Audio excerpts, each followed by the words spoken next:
Welcome to the Delingpod with me, James Delingpod. And I know I always say I'm excited about this week's special guest, but before I introduce him, a quick word on behalf of our many wonderful sponsors.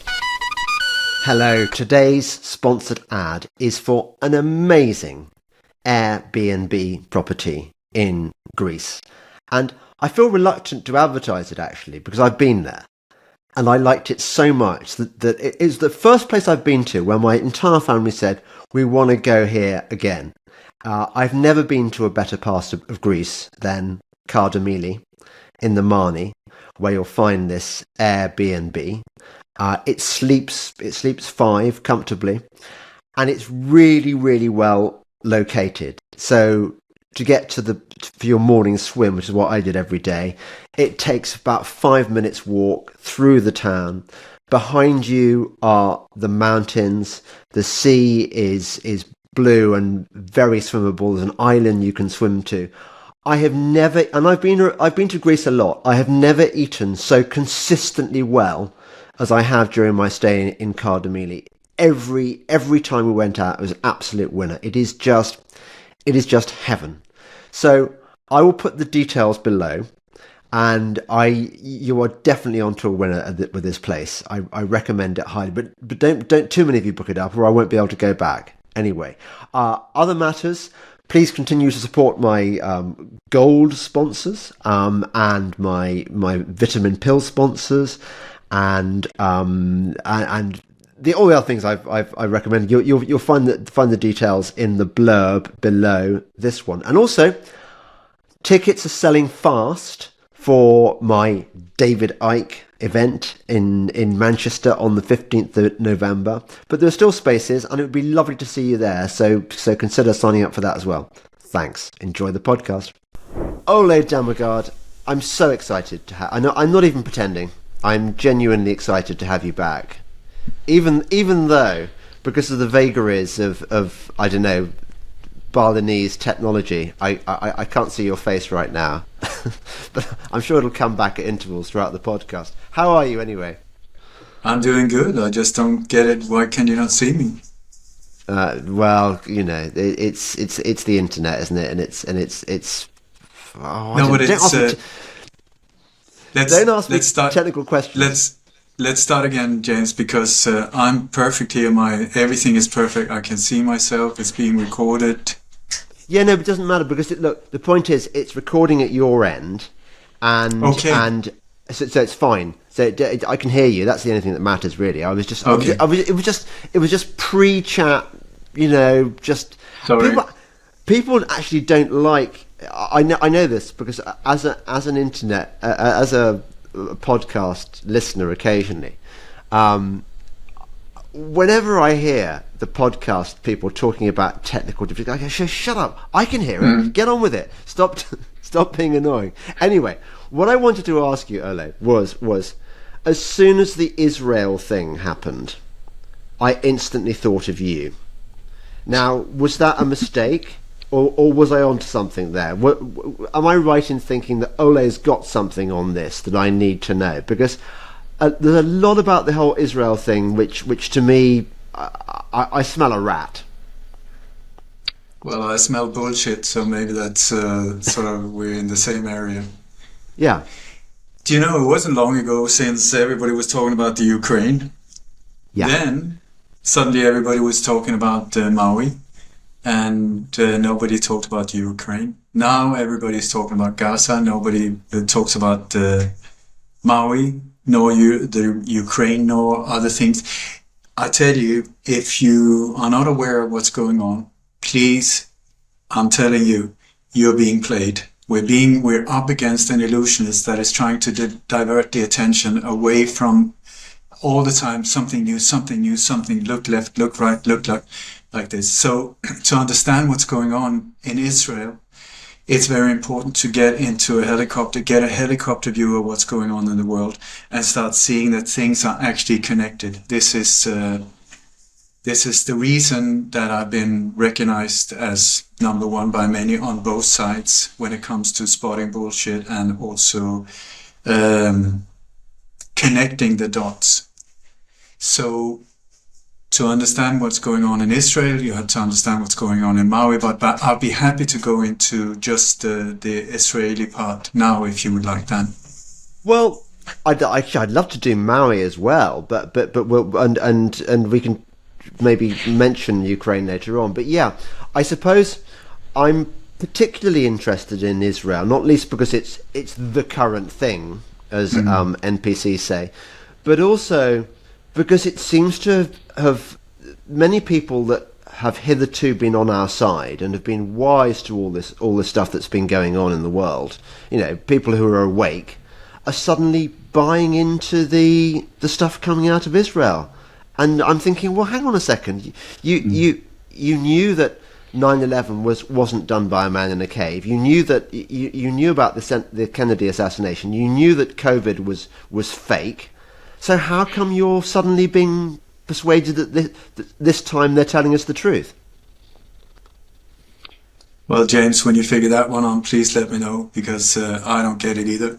And this has been over the years so many times when I thought, okay, now we're on the same line. No, suddenly, boom, and people drop off to their conclusion, whatever that is. What I try to find out is the truth, what actually happened. I'm not here to prove a point. I'm not here to put judgment on anyone. I'm trying to find out what actually happened in this location, in that location, in this location, and so on. And so I would say that there are very strong connections to what is happening in the Ukraine, to what is happening what happened in Maui, which is still ongoing, and what happened here in Israel as well. We're talking about the New World Order agenda, a global attack on humanity that is trying to push us into a one-world digital fascist state. It goes under many different names: Agenda 21, the Fourth Industrial Revolution, the New World Order. It's this different names, the same very, very silent war, but on all different angles at the moment, all different levels. So we as a humanity is really being smacked around at the moment. And in that try for a global overtake of an elite few, or they call themselves the elite, it comes out in many different forms, and they're speeding up the agenda. They're ramping it up, ramping it up, ramping it up. So what used to be like maybe 25 years ago, it was still the same thing, but then maybe one thing happened per year or every 6 months. Now it's like every second week, it's like smack, smack, smack, smack, smack, boom, boom, boom, like this. So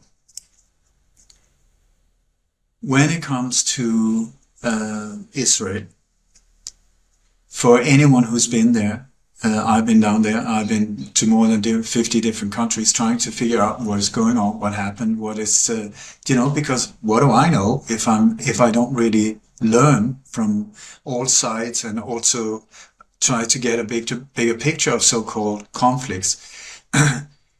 When I went to Israel many years ago, I was absolutely shocked. I tell you that. It is a very small country, where you have Israel and the Palestinians, the Jewish population, the Muslim population, the Palestinians, and so on. It's a very limited area land-wise, and what has happened inside the borders created by the Rothschilds after the Second World War, it's unbelievable, because the people that were the ones that the survivors of the alleged Holocaust, the people that came from that, was transported into this area and into an area where there was no Israel before. It was just made by the Western powers. They just took a pen and a ruler and said, okay, from now on, boom, we're going to make a square here, boom.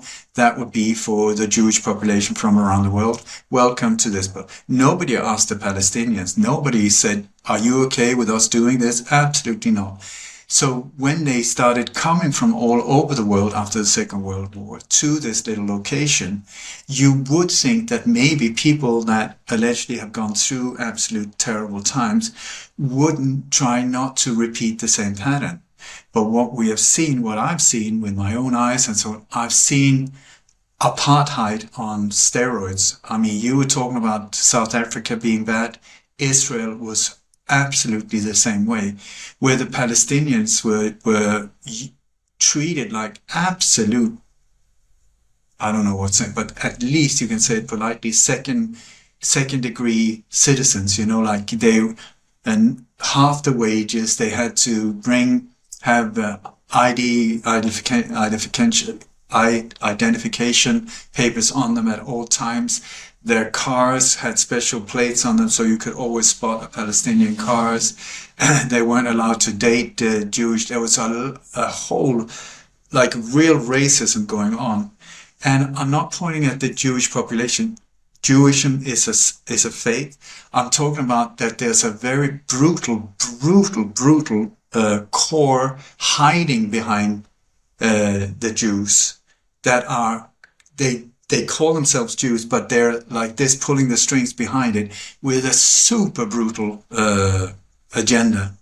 And so the people of Jewish faith have found themselves, the Israelis have found themselves in a situation where they're being told by these ones, real bad boys if you ask me, about what is actually going on. And they have been pumped with propaganda that the Palestinians are terrorists and should be feared and so on for many, many years.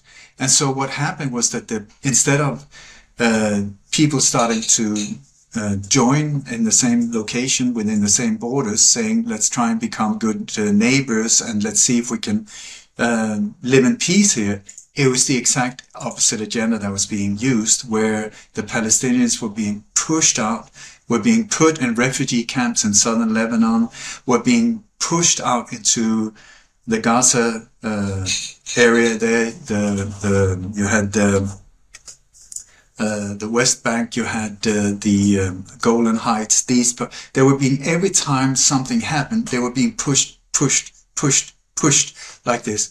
And at the same time, over all of these years, Israel as a nation, or this hardcore, brutal, horrible core inside it, I'm not pointing at the population, I'm pointing at these ones. Benjamin Netanyahu, one of these massive monsters, if you ask me.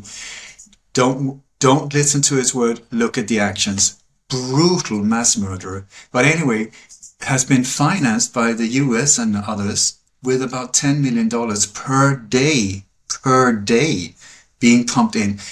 What is that? When you start tracking this thing down, that is where you come to what is called Zionism.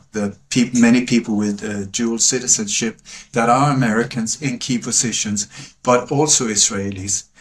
And so over the years, the suppression of the Palestinian people have just been worse and worse and worse. And the way that the Israeli soldiers, when I was there, I was shocked to the bone. I mean, shocked. I've been to Iran and Iraq during the wars. I've been to war zones and you know, like there, I got shocked when I saw the brutality and the ruthlessness these soldiers were the way they were treating kids and women and just, so I normally don't get easily shocked, but I was there. That really shook me. And so over the years also, not only have they been pushed into small, like, it's the same as like Native Indians, you know, pushed into reservations, areas where they are being completely controlled. Then over the years also, Israel have just built, I would call it the biggest open air prison in the world in the Gaza Strip. The Gaza Strip is tiny. It's only like, I think it's 2.5 times 4.5 miles. It's tiny. And there's more than 1 million people living there, where most of them are kids and teenagers because the rest of them have been killed.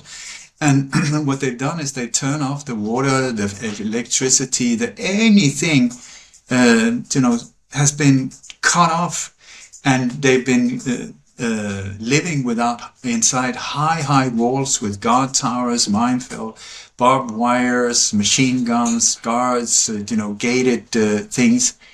So, and then in this situation where people, of course, have been suffering tremendously, at the same time, also the Israeli people have been pumped with fear, about how horrible they are, how horrible. That's called divide and conquer.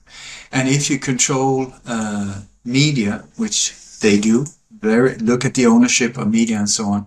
One of the things that I have become as like almost a world-leading expert is so-called false flag operations.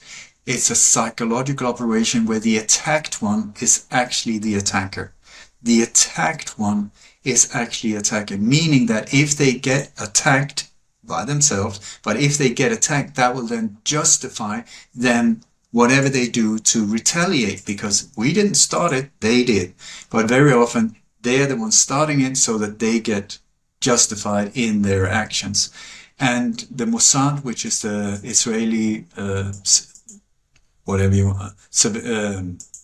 intelligence agency and also security police, they are the masters. They were the ones that came up with this whole setup, I would say, almost, where the motto is war by deception. Deception, war by deception. So, if you want to comment, James, just jump in anytime. Yeah, no. I'm enjoying your sort of description of the background to all this. I suppose, look, a lot of people are going to say, well, how do you know it's a false flag? Why is it? How do you know it's not real this time? I mean, surely there are these terrorists called Hamas, and they for sure. So first you had the PLO, the Palestinian Liberation Organization, with Yasser Arafat, which was, if I'm correct, he was a peace-seeking person who was trying to settle, and make that area an area where they could live together. But that never worked out. And in the end, once again, if I'm correct, he was poisoned and died. So after that, there were unrest. And with these forces, unrest is the name. They do not want peaceful solutions. They want, stir up so that they can get the whole crisis and war zone and all of the. That's where they really get thriving.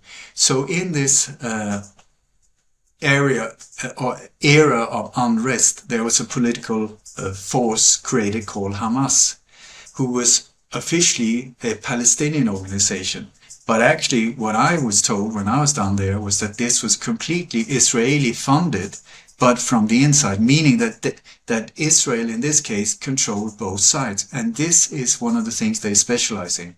So when you control, this is also when you look at all of the big major wars and so on, the bankers are very often, and the Rothschilds are funding both sides so that they can create the conflict. They can create all of they get the money for the destruction in the form of bombs and guns and all of that, and then afterwards they get millions in rebuilding again. So it's a matter of making an absolute, literally killing on all different steps here.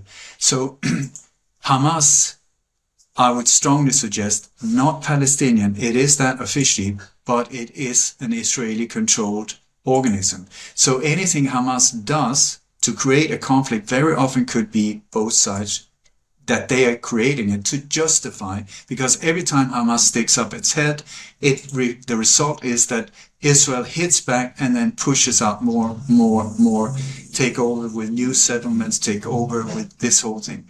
So you are in an area. My friend Max Egan managed to get into the Gaza Strip many years ago, and one of the things he wanted to do was help the kids. Just he's a furniture maker. He's a good carpenter. So he just wanted to help the kids, to make school benches and get their education going. There were no nails. There were no screws. There was nothing, because the sanctions were so brutal. So here we are being told that they have like a complete arsenal of super modern weapons, that they're funded by Iran. How would the funds go in there? I mean, Israel has one of the most advanced armies in the world, the most advanced surveillance system, security system, infrared system, the whole shebang. And then you have mostly kids and teenagers that has been sanctioned for however long. I don't know how many years now. They have nothing, including water and hospital, nothing is really working on the inside. So what they've been wanting for a long time is an excuse to absolutely eradicate Palestine once and for all, just get Israel pure and clean the way they want it. So they've just been looking for an excuse. Give us one excuse that can trigger this whole thing. So if you look at muscle-wise in this war or conflict, it's like you got like an infant and Mike Tyson, and you say, it's a fight. No, it's not a fight. It's a genocide. So somebody throws a rock, they drive in a tank. Somebody throws another rock, they've got machine guns like do do do do do do do. Somebody makes a homemade bomb that goes through a fertilizer bomb. They send in a fleet of F-16 bombing the crap out of this place. They say boo, and the West send in like warships. So can you see, is there a balance? Is there a conflict? So whoever would start this conflict would know, if you're suicidal, go for it. Go, go, go. If you want to destroy yourself forever, your nation, any type of chance for some kind of future there, throw a hand grenade. And so here we have, on the date of the anniversary, they love the anniversaries, to recycle.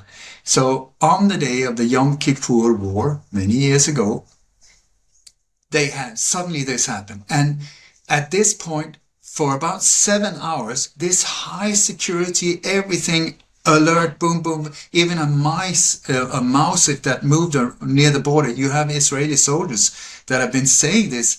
Nothing could move in this area. Now 7 hours, all of these soldiers have been told, no, please go over there. You move over there, everything inactive, no cameras working, no sensor. Now, just like Jeffrey Epstein's jail wardens that went to sleep and all the cameras were there and he managed to hang himself. Really, really, I don't know, please activate brain. Does that sound, Lady Diana, all the CCTV cameras just magically stopped working at the time when it happened and then suddenly went back on. 9/11. Pentagon is just the most guarded building in the world. Where is all the CCTV footage? No, one seat from a gas station that just shows something in the background. Oh my God. Did you see that? And then the FBI went in, confiscated all of the footage from all of these cameras at the time. Have we seen it? No. It's when there's inside jobs, this is how it happens. And you will also see that we have these images of like big bulldozers that are just breaking through. There are no bulldozers inside. They're not allowed to have this type of vehicles inside. I don't know.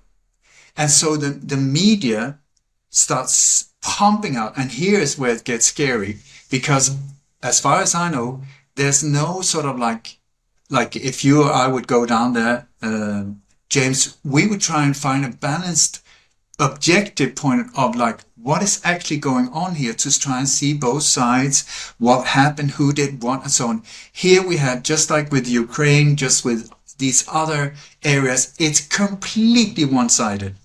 And at this point, it is completely pro-Israel. The terrorists are the Palestinians. The poor Israelis have been attacked.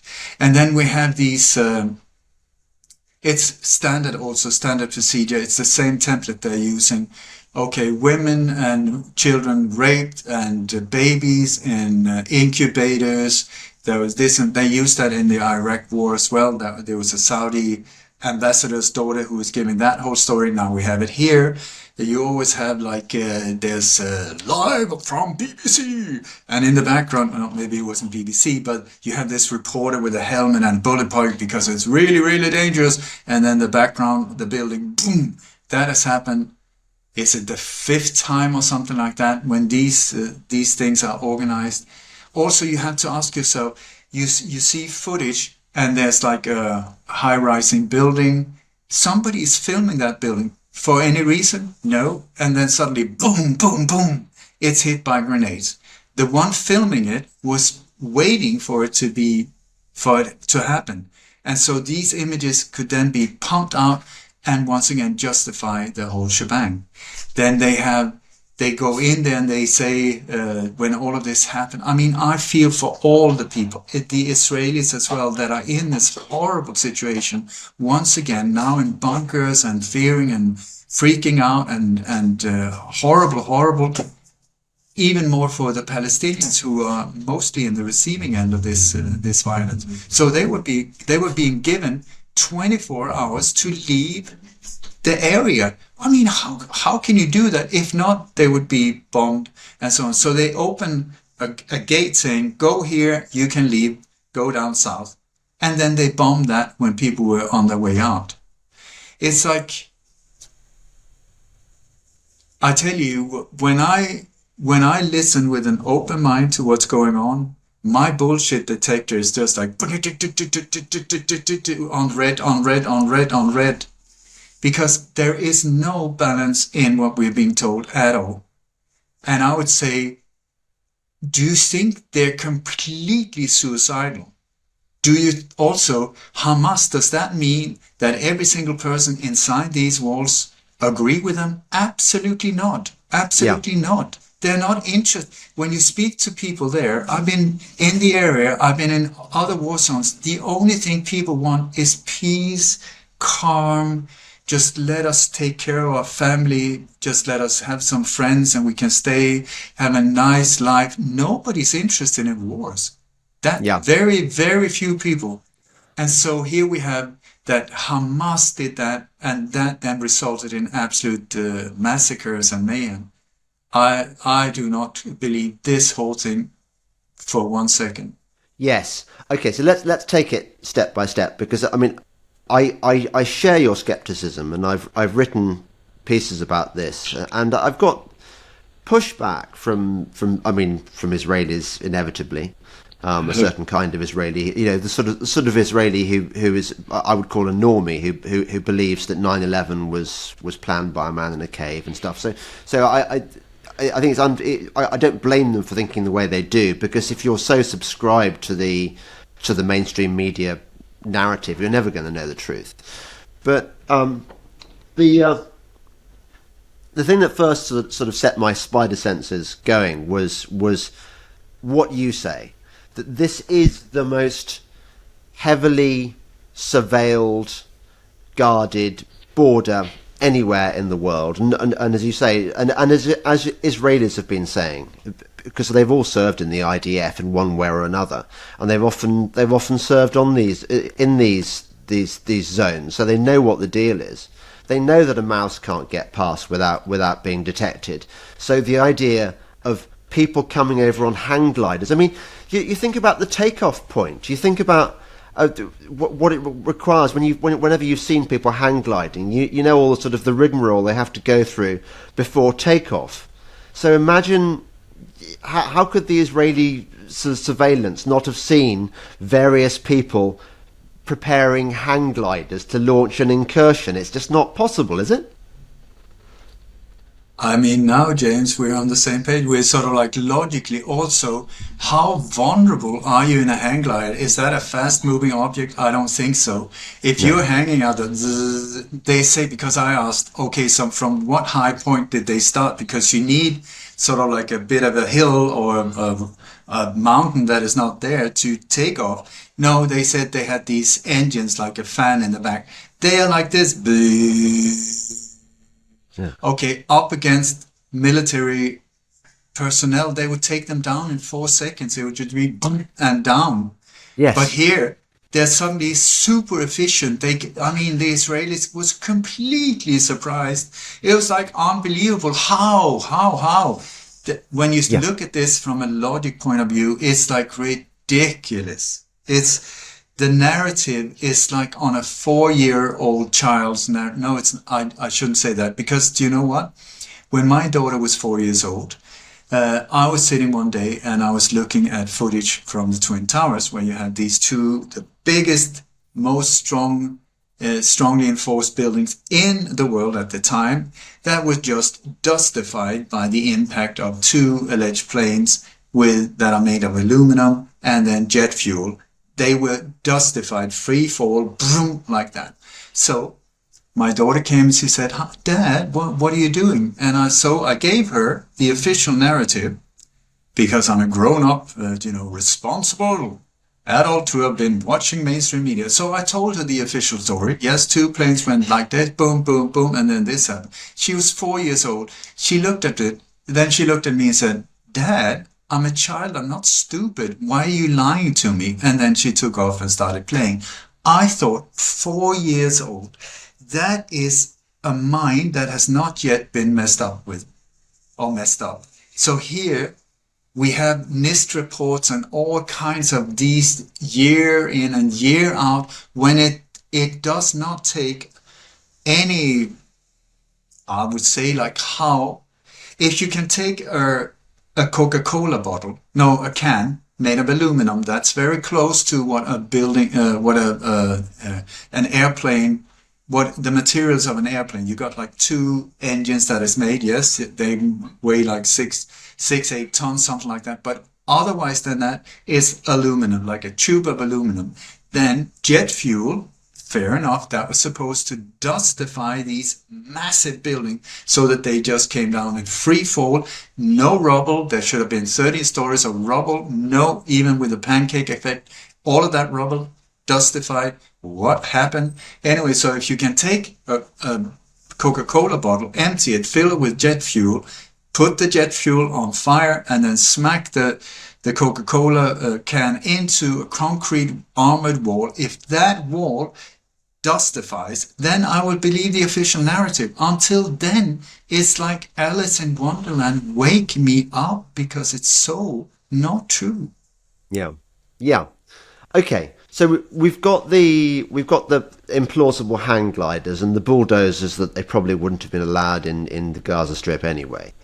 And then you've got this extraordinary time period, you said 7 hours, in which it seems, allegedly, these deadly terrorists were given freedom to roam everywhere on a killing spree without any attack helicopters coming in, without any IDF commandos coming in to... I mean, that's not very Israeli behaviour generally, is it? The Israeli military is pretty on it when it comes to terrorist incursions and people being taken hostage and stuff. They don't hang about waiting for further orders.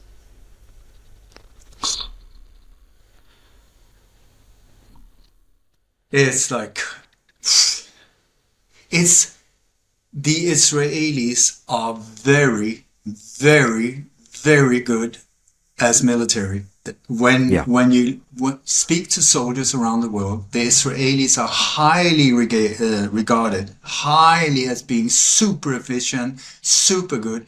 When it comes to war of deception, they are the masters. When it comes to infiltration, they are the masters. When it comes to alleged terrorism, they are the masters. When it comes to the forces carrying out alleged terrorism, they are the masters.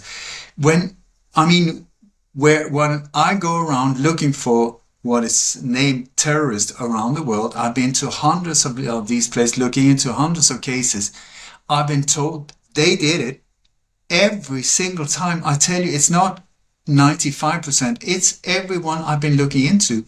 I bump into NATO, Gladio, the ghost army of NATO, the CIA, and Mossad. These are the 3 ingredients that are just there again and again and again, and they are highly, highly skilled and super alert and using every little excuse to use violence. So here, 7 hours.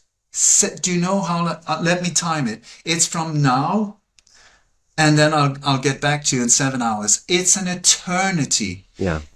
And is that okay? So was it like maybe 5% of the Israeli guards that just happened to be on holiday this day? No, it was all of them. What it's for anyone to believe that, I don't know what it takes, but I mean, for me, it's on a level I don't get it at all. Yeah. You really have to. What I use is Brown logic. 1 + 1 = 2. Is this logical And not at all. And then when I see, I mean, I've been spending 43 years looking into top political assassinations, forced flag terror attacks, and mass shootings all over the world. Does this make any sense whatsoever? Yes, as a false flag, it makes perfect sense. It's a classical false flag. Boom, boom, boom. They're doing it to themselves to justify going in, invasion, rape, and plunder. That's standard. That's been the name of the game from day one, from many centuries back. Here it's got all of the ones. Do you know, one of my few heroes was a man called Fletcher Prouty. He was one of the biggest whistleblowers from inside the Pentagon, inside the CIA. He stepped forward when Kennedy got assassinated. He is the guy that is called Mr. X in the JFK movie. Incredible person. Anyway, I've learned so much from him, which is what I always try to learn from the inside instead of me standing on the outside guessing. I ask and I learn from the best from the inside. So what he said, one of the ways to expose false flag operations, meaning that they actually carried it out against themselves, he said is, don't look at what happened, look at what did not happen. These are the signs, the tell signs of that this one of these operations. And so many times when these assassinations takes place, where they're behind it or some, whatever normally happened that should normally happen does not. And here, everything that should have happened did not happen for 7 hours. 7 hours.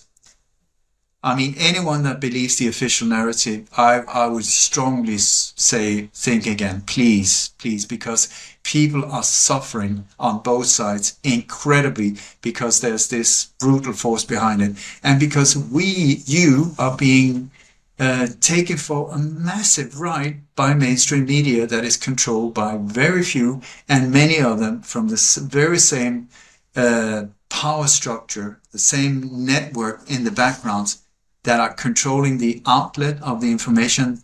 Because that is one of the key elements in these operations, is that you need to control the output, the narrative that comes out. You need to control that. If you do that, then you can get away with murder, literally.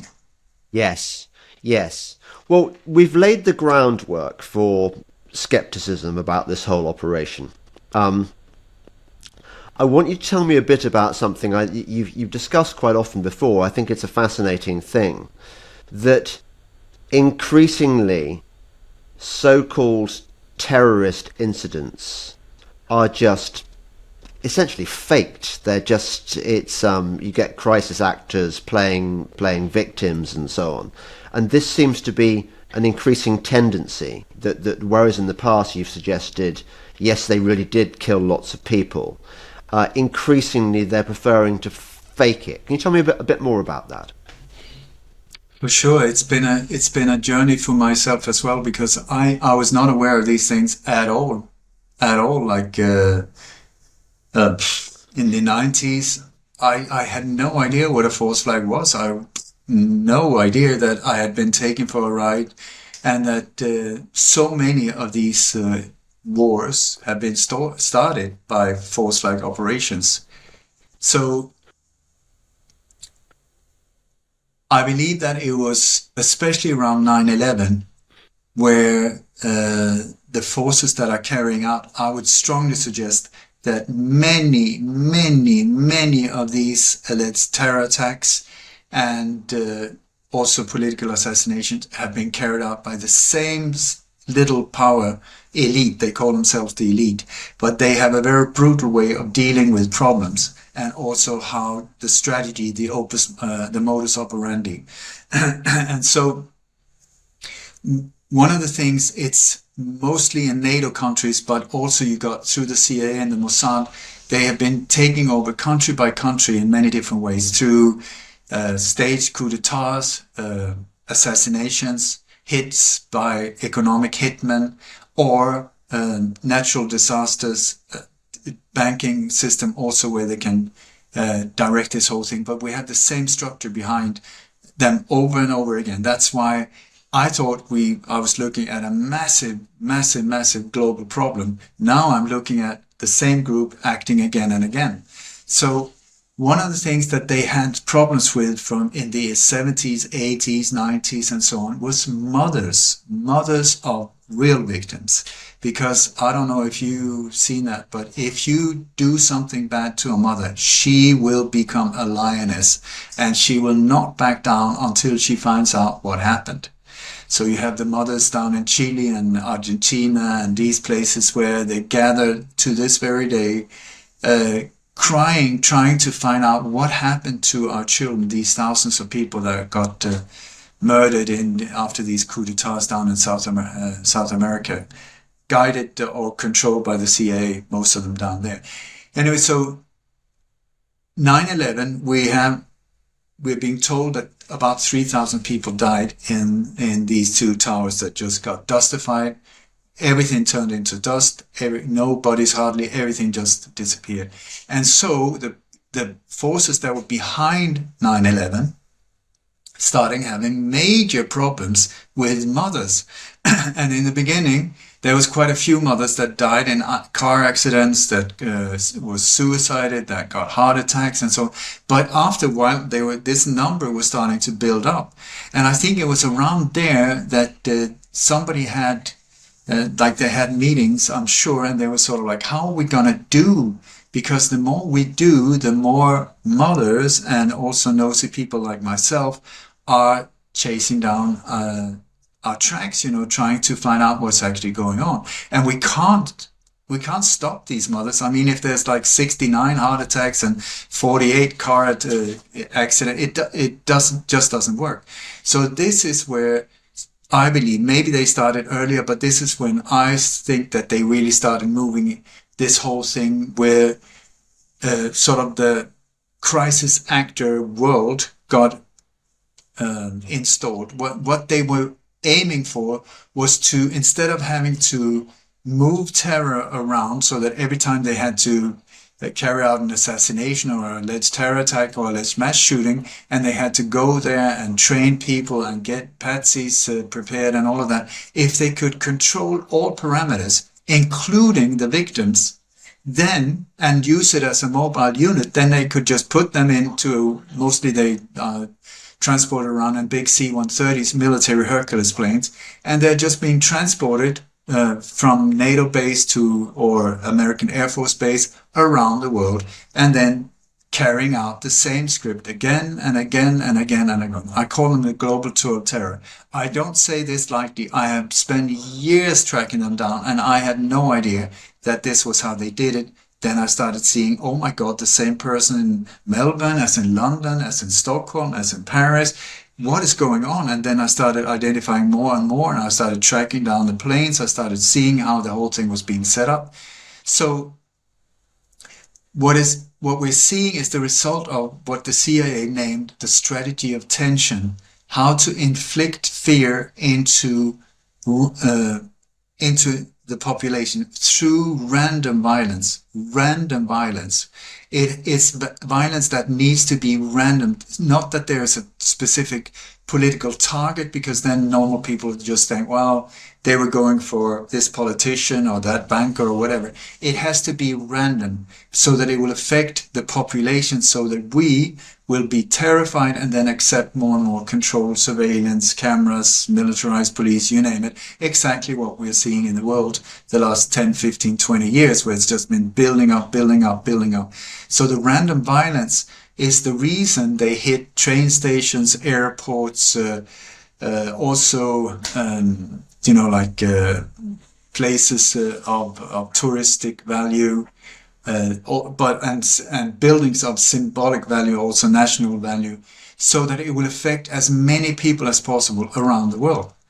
So in this operation, this is where they have like a mobile unit, like I said, with a director, with crisis actors that can look dead, can be interviewed, can follow the narrative, whatever they're being told.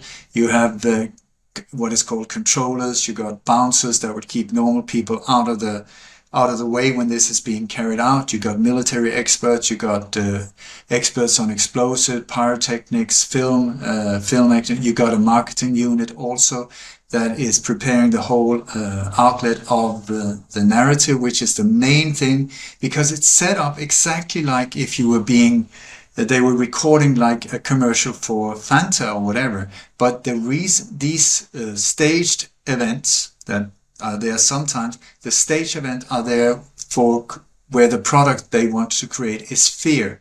Fear, because it's once we're in the state of fear, that's when we would accept things that we would never ever have done had we not been very afraid. So this is where they come with all the solutions in the form of more and more control, more and more whatever, but their agenda is all the time to focus the power to fewer and fewer, not only companies, but also people and people we look up to and networks and all of it. Smaller and smaller, so that it can be controlled. Nowadays also the AI agenda and the digital development is super important for them as well, where you have the smart city and the fourth industrial revolution. Sorry if I'm throwing out a lot of No, I just want to pin you down on because it sounds a very sort of interesting theory that there are these kind of specialist units full of crisis actors, even as I understand it, with crisis actors who've only got one leg or one arm, which can then be faked to look like they've just lost it. Is that right? No, that's AMP.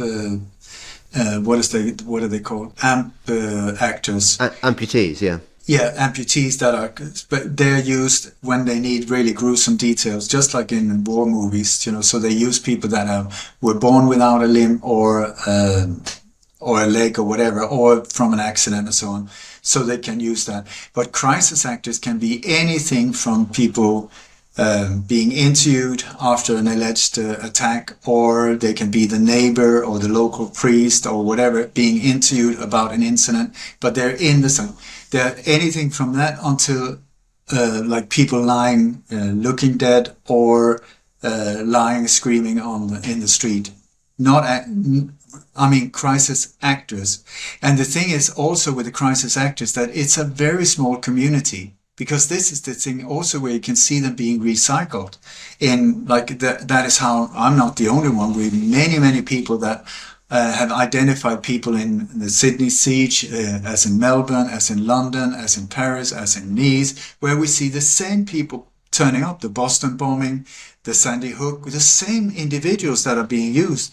And so I spoke to Chip Tatum, who is a CIA whistleblower. He was the pilot from Richard Nixon all the way up to George Bush Sr., and he was also the commander of an ultra-secret hit team called Pegasus. That was he was part of taking out 14 people under the orders of George Bush Sr. He was his private hitman.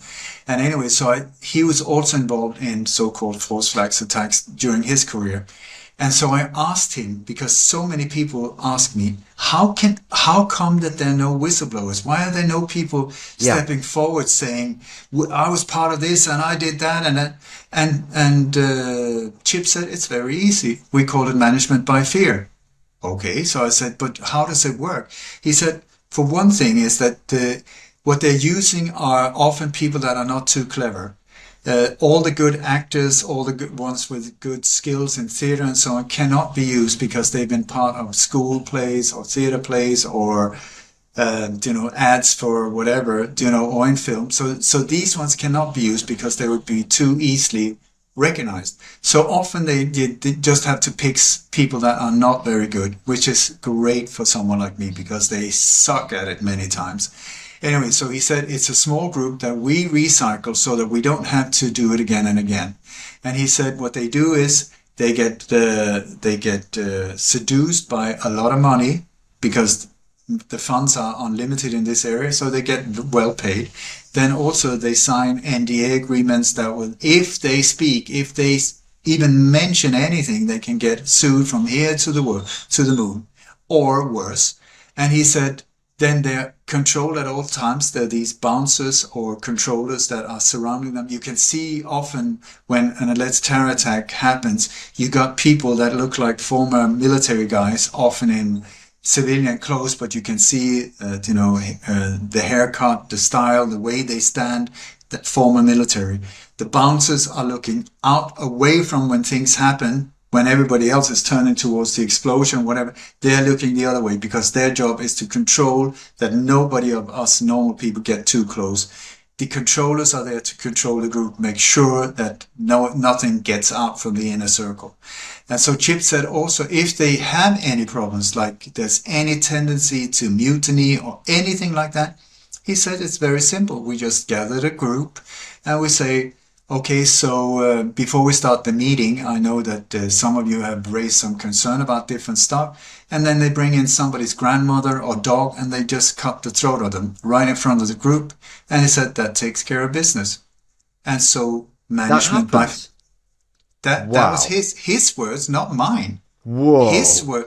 So he said it's very simple. It's like if you are a super psycho or if you're a psychopathic killer or a soldier of fortune, you do stuff that we would never ever consider. I mean, that is against all rules of being a human being, but that's what they do. You have a problem, violence is the way to shut it up. So they cut somebody's throat and they said, well, nothing personal, business as usual. Anybody still wanting to talk? Is there anyone who's not okay? And everybody just shuts up, stay quiet, and on you go. To the next Presumably place. these people all live in one place, do they? I mean, it would be too much of a risk having them spread around the country. I think many of them end up in landfill and stuff like that, because in the long run, you can't recycle them, So I don't know what happens to them, but it comes to a point where you don't see them anymore, especially when we start identifying them, then they disappear. Oh dear. So I don't know what happens to them, but I tell you, they sign a deal with the devil. I can tell you that they have no idea what they're up to. Check out the movie Wag the Dog. Super, super important movie to see. Wag the Dog with Dustin Hoffman and my God, what's his name? Unbelievable that I forgot it. Robert De Niro. Anyway, that is so important. They show you exactly how they set up stage wars. Look at the Ukraine, that whole setup of that thing compared to Wag the Dog. And in the Wag the Dog as well, there is a crisis actor or an actress where they're trying to create the illusion of a war against Albania to take away the attention away from that the president has molested a girl in the White House. And so they're trying to divert the attention away from that because it's just before elections and stage a war that does not exist to get the attention of the media to look that direction. Anyway, there is a woman, a young girl that is part of being filmed as a war scene from Albania. It's green screen filming. She's running around in front of a green screen. They're adding, Dustin Hoffman is the film director. They're adding all the bombs and the machine guns and whatever. And they put a kitten in her, so it gets more emotional. Puppies, kittens, that's the way to get to people. And so she asked, afterwards, she asked Robert De Niro, so can I put this in my CV? And he says, no, I'm sorry, sweetheart, you can't even mention it. And she said, so, but what happens if I do? He says, you will die. Right. And that's very simple. And also Dustin Hoffman in the end of the movie, because he created this whole scenario of a war, this illusion of a war that did not exist at all. It was all in media, and the media didn't get it either, that they were being played by the White House or these people in the background. So Dustin Hoffman, he was like, when they succeeded, the president came home, he made peace with Albania in a war that never existed, and was then, through this whole thing, triumphantly was elected yet again. Fantastic, massive psyop, all of it based on lies, and damn lies. So when Dustin Hoffman was like, my God, this is the masterpiece. He was this Hollywood producer, glamour type of producer. He said, it's the best thing I've ever done. It's amazing. I am going to tell the world. And Robert De Niro, who's a fixer for the White House, he said, please don't do that. Don't do that. I'm going to do it. I'm going to do it. And the next morning he was found dead by his pool from a heart attack. That's the way it's done. That is standard procedure. It's funny, isn't it, that they show us this stuff in films. They tell us what they do. But listen, there's a whole different level to that one, because in this, whatever we're living in, this matrix, virtual reality, illusion, I don't know what is real, you tell me. But anyway, in this existence we have, you have these powers, the plus and minus, good, evil, up, down, black, white, all of the duality. But it seems like if you check out the old scriptures and from whatever story you read, that evil has to present itself. It has to show itself and say, knock on the door and say, I'm coming in, Daddy's home. And then it's up to us to open the door. If we open the door, we can only blame ourselves. And evil will always present itself as something super, super good for you. Oh my God, it's so convenient. It will be glossy golden, paper. It would be wrapped in, but it's evil. So we have to be very aware of evil. And so evil has to present itself. And it's the same with these forces. Because of the law of karma, I have that from insiders. They put things out there. So to show us, this is what we're going to do. If you don't react, then the bad karma's on your shoulders, not mine. This is how my last name has become a verb, #Dammegard or #Dammegarding, is because once I understood that was true, because I was informed by an insider, I started looking for the clues of upcoming attack in the forensic evidence. And up to date, I've predicted or connected up to 2 months before these things happen on international radio, about 71 of these alleged terror attacks or alleged mass shootings. Before they happen.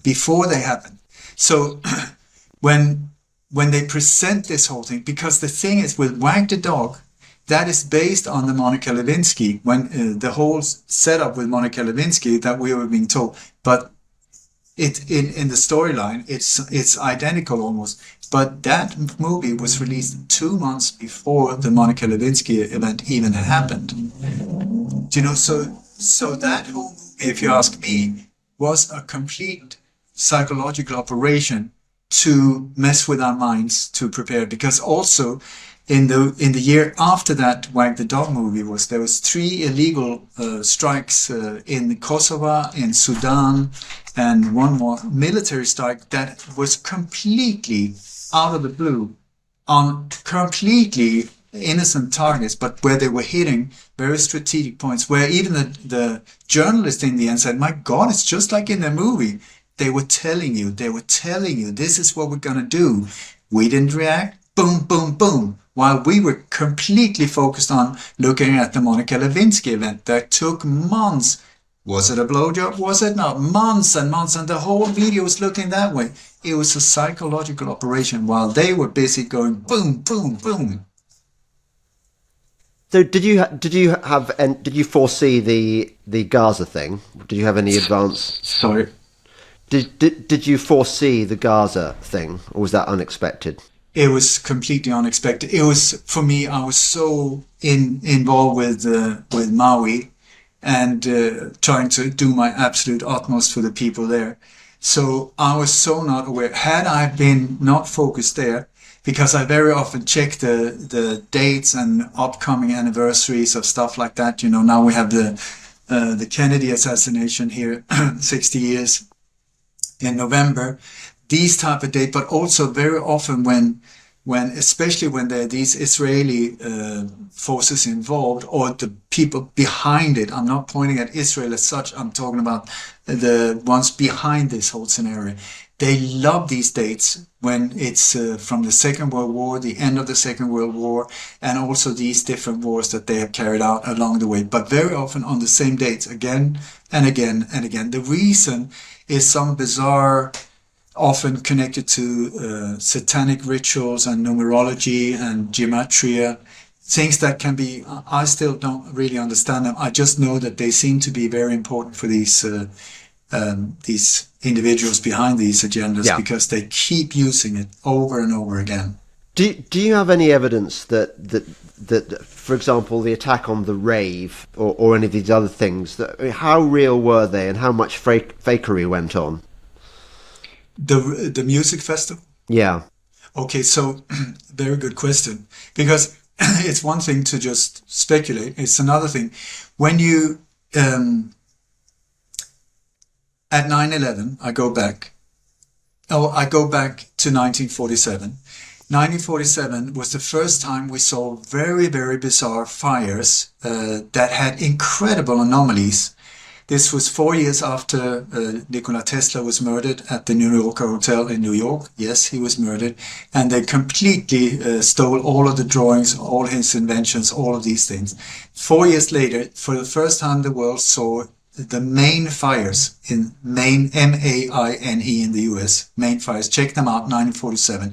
That's the first time where we see these bizarre anomalies where instead of a fire burning with a normal effect of fire and heat, we see these things where trees are burning from the inside instead of from the outside in. There's the burning from the inside out. You have buildings that are completely flattened, leveled by the ground.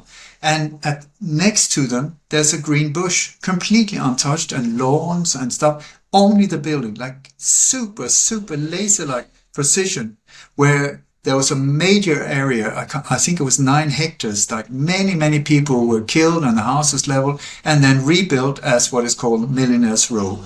Real estate that suddenly, boom, like this, because the area was cleansed before. Or poor people, people of ethnic background, went out the way and boom, they built Millionaires Row. 47. Then for 50 years you got companies like Lockheed Martin, Raytheon, Northrop, Gun Power, whatever. These type of companies are now bragging that for the last 50 years we've been working very hard and we've developed directed energy weapons, particle beams and laser weapons. Not a science fiction scenario anymore. Go to their website. They will tell you exactly what they can do. And so we've continued 9/11. Very, very weird things, to say the least, how these buildings came down. The force to pulverize, to dustify these buildings was immense. I would strongly suggest we're looking at, they threw in all kind of weaponry that could be used. Any kind, from controlled demolition with explosives inside to directed energy weapons, to also where a lot of the power was used from Brookhaven National Lab. Brookhaven National Lab, I tell you, very few people have looked into that. Check that one out with a particle accelerator. Bad boys on the same island, free site to where this happened. Anyway, so at 9/11 we saw very, very odd anomalies when it came to car fires, where there was about 1,600 cars that popped in the area that just boom, boom, boom, boom, boom, like this, where you had very weird things. These cars were like engine parts made of aluminum. The rims where aluminum just became like water and ran down the streets. Everything destroyed.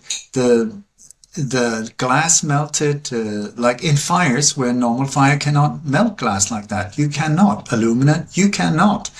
But here you had these cars. Sometimes it could be half the car completely intact, half the car gone, just nothing left. Engine blocks that was just melted, also parts of it.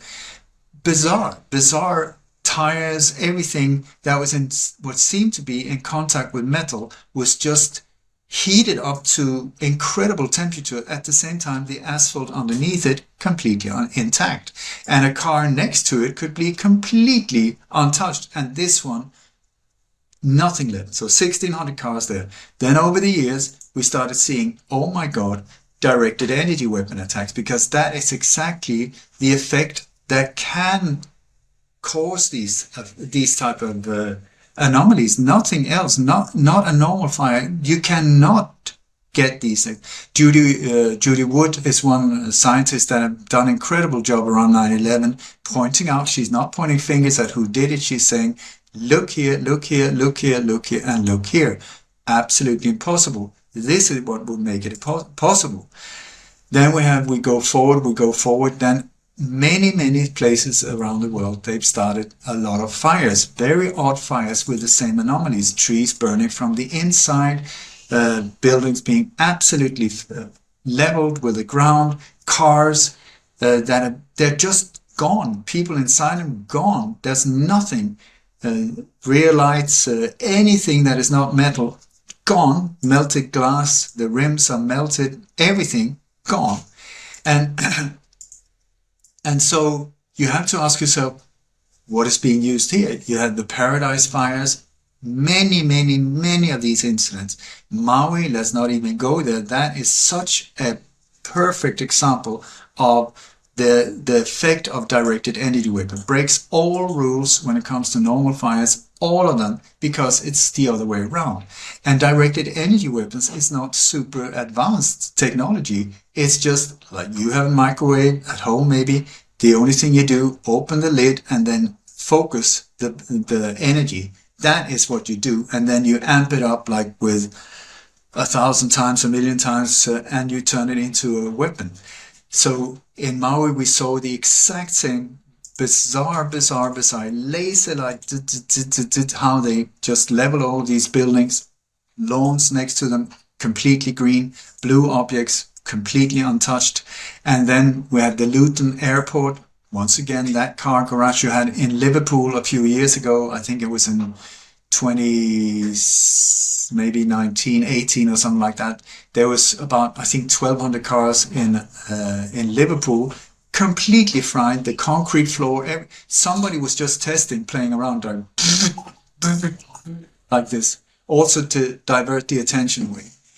So now we come to Israel. Sorry for taking you on a long spin like this, but look at these. We have all of these cars that have been hit outside hospitals, outside the borders to the Gaza Strip, and outside this music festival. Look at the cars that have been hit by grenades. I tell you, that is so not true. If a grenade hits, you look at images where a grenade hits. That's made by explosives. So you got the epicenter of an explosion is the center where the explosion hits, or the C4 or whatever is located to start with. Boom, it detonates. You will have the most impact and damages closest to the epicenter of that whole thing. And then the further away from it in all directions, equally in all different directions, less. Here we see nothing like that. Nothing. Instead, we see the exact same anomalies of cars where no glass, everything is gone. Next to a car that is untouched, you have the tires, it's everything gone. And very quickly, you will see that in 9/11 and all of these other ones, the car starts rusting right away. Within, I think, minutes, you have rust on these vehicles. Also, completely anomalies. So, and outside the music festival, same there. Outside the hospital, same there. All of them were fried. This was not normal explosions or normal car fires. Absolutely not. The glass would stay in there. The things would be melted and stuff like that. Not like this. Here we also see, you will see in many of these fires, it's as if I understand it right, it is like if things is in contact with metal, that's when the heat goes up. So for instance, there were several places in the Paradise fires, also in Maui, where you had like wooden fence. The wooden fence was completely untouched unless there were nails there. When the nails were there, it was burned out around the nails, nothing else. And it is exactly like, you have a microwave, you put in a hamburger or whatever on a plate. You put the hamburger gets hot, the plate can be absolutely not hot at all. Breaks all normal rules. Then you put in a fork and suddenly you got fireworks because it's made of metal. That's exactly what is going on here. So I would strongly suggest these different things that is said to have been blown up by grenades or whatever, look at the asphalt around them, look at areas in the, is there any kind of explosion? Is there any kind of epicenter, like a big hole in the wall, in the ground where this explosion took place? Not at all. Not at all. I've also read that some people have looked at footage of the rave and said these look nothing like people who've been partying in the desert for hours and on drugs. They all looked, their shoes were too clean. There were various anomalies in the photographs. Do you know anything about this? I tell you, when you look at many of these photos, if you really start zooming in, you will see some of them are not even real photos. It's like, it looks like some kind of Photoshop type of thing. I don't know. I have not seen these photos you're talking about. You know, like when you look at photos from a crime scene, you have to look like this. And also, how do you know it was taken then and there? Normally, you can get, like, you go in and you get the technical digital data from, so you can see this photo was taken by this camera, this lens at this time and this time. But when you see these photos, they're always blank. There's no digital information whatsoever. Very often they're taken from screenshots from the screen and put up, so they're completely anonymous, cannot be tracked. So I'm just sitting, had I been there, even if I was in Israel, I couldn't prove anything except if I was exactly on the site when it happened. Because these things are very easy to stage. Even though, now there were some Swedes that were said to have been killed in Brussels at a football stadium. You and I, if we are the ones setting it up and we have the powers behind us, we could very easily set up like a very dramatic scene in a football stadium. We go in there, 25 people that are in a group. Nobody sees us as a group. We go in separately. We go in. We have that part of the seats that are booked only for us. Then suddenly, I'm prepared with a bag of ketchup or theater blood like that. You stand up, you pull out a theater gun, you say bam bam, I scream ah, and I puncture I'm talking very, very simplistic now.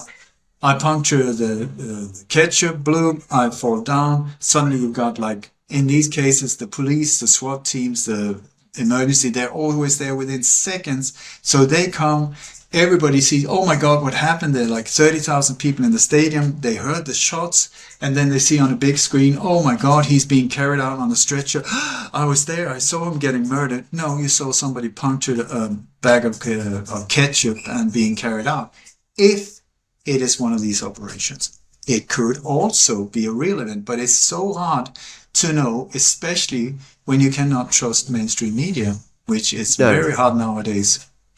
I tell you what made me suspicious, Ole, and that is, you think about Israel, how it functions, that every young man and woman does time in the IDF. It's a close, they form close bonds, they understand the system. It just seems to me unlikely that we know Netanyahu is a nasty piece of work and holds human life cheap, but I think, given that quite a few Israelis are aware that this was a false flag, that they're aware that it doesn't add up, I think if Netanyahu had given the green light for 1,000 Hamas terrorists to come across the border and get 7 hours to kill as many Israelis as they like, I think that there would be quite a few people saying, hang on a second, I'm not having that. This is, our government is disgraceful. Word would get out. Whereas if they stage the whole thing, there are going to be, as you say, fewer angry mothers to cause mayhem. What do you think about that? Completely. I mean, completely.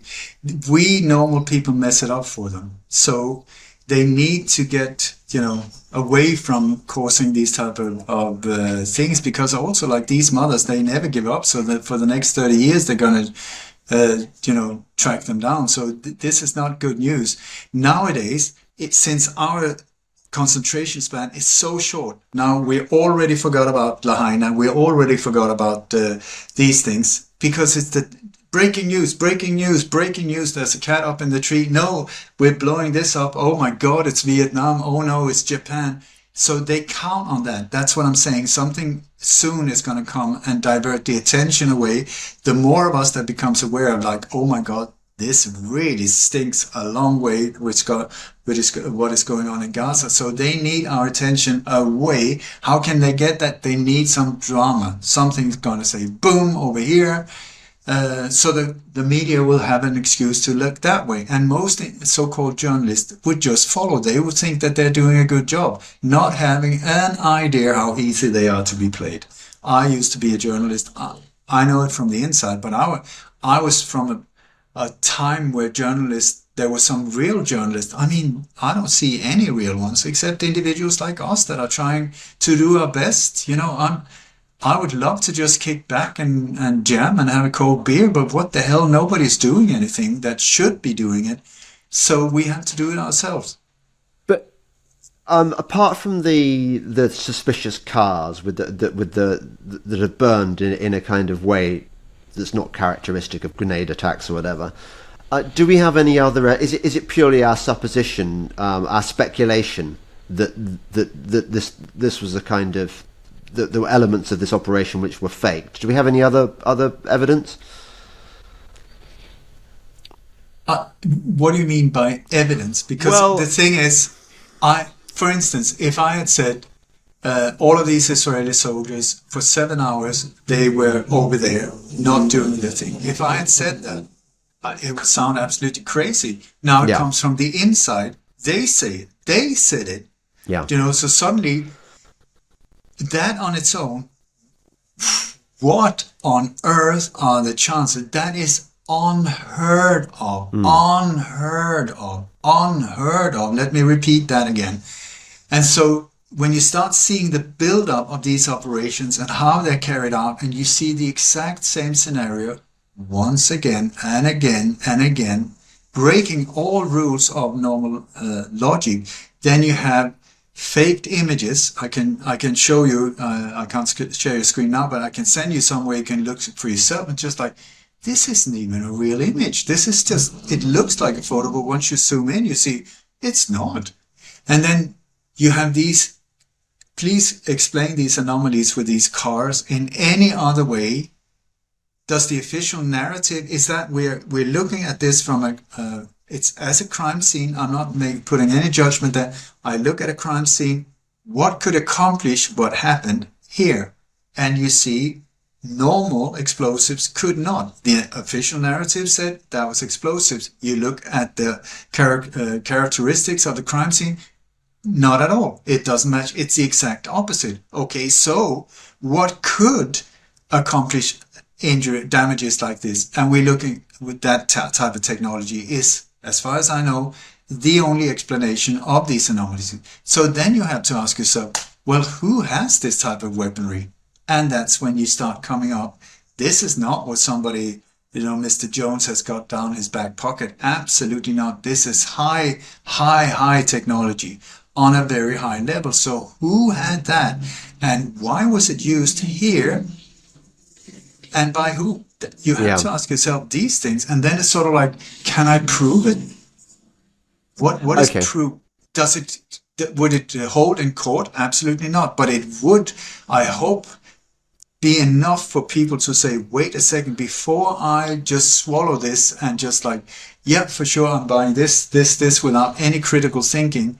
At least take a step back, breathe for a little while, have a look again, go in and look at the details. Does that make any sense? Then if you got a friend that's a forensic evidence, a crime investigator or PI or whatever, ask him, okay, so an explosion, or somebody who works with dynamite or in a mine or whatever, go ask him, dynamite, how does it work? What does it look like? Compare photos of real blowing things up and then that. Do they match? Absolutely not. So Yeah. is that a proof? I would say if the images are correct, I'm just seeing what I'm being shown on the screen. So I don't know if they were taken there, but that's what I'm being told by mainstream media that I should be able to trust. If these images were taken at that time, I can tell you something not normal happened there. Yeah.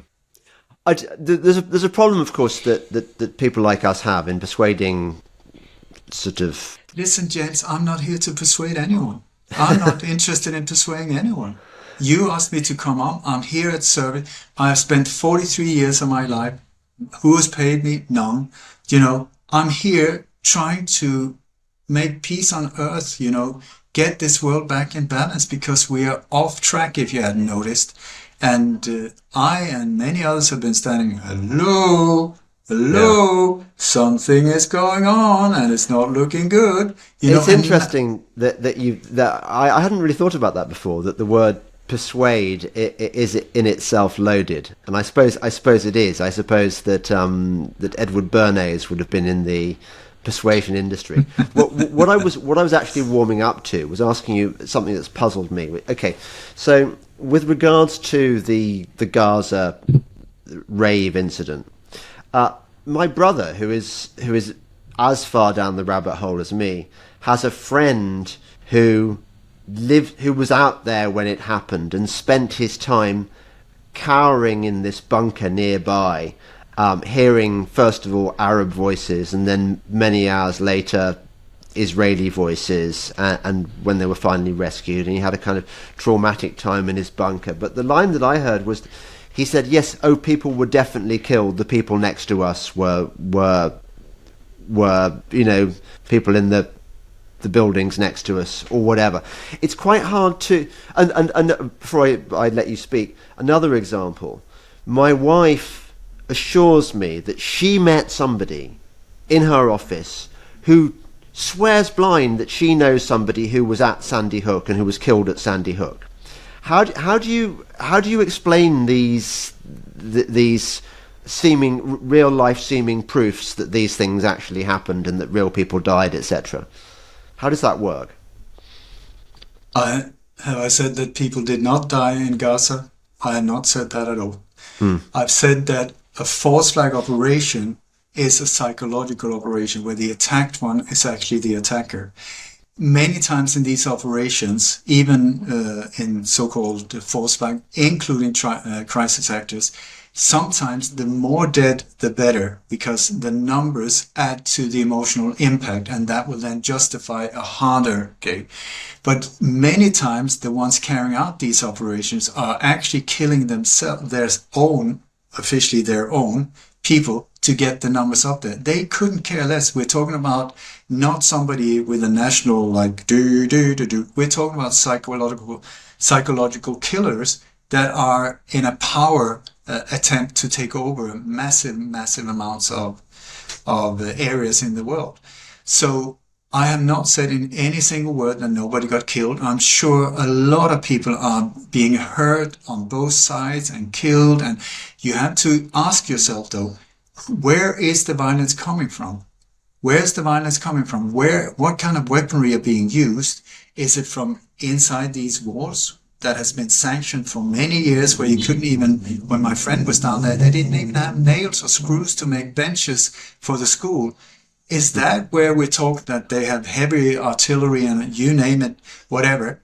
Possibly. Okay, so you told me about your friend who had been there, and you say first he heard Arab voices, then he heard Israeli voices.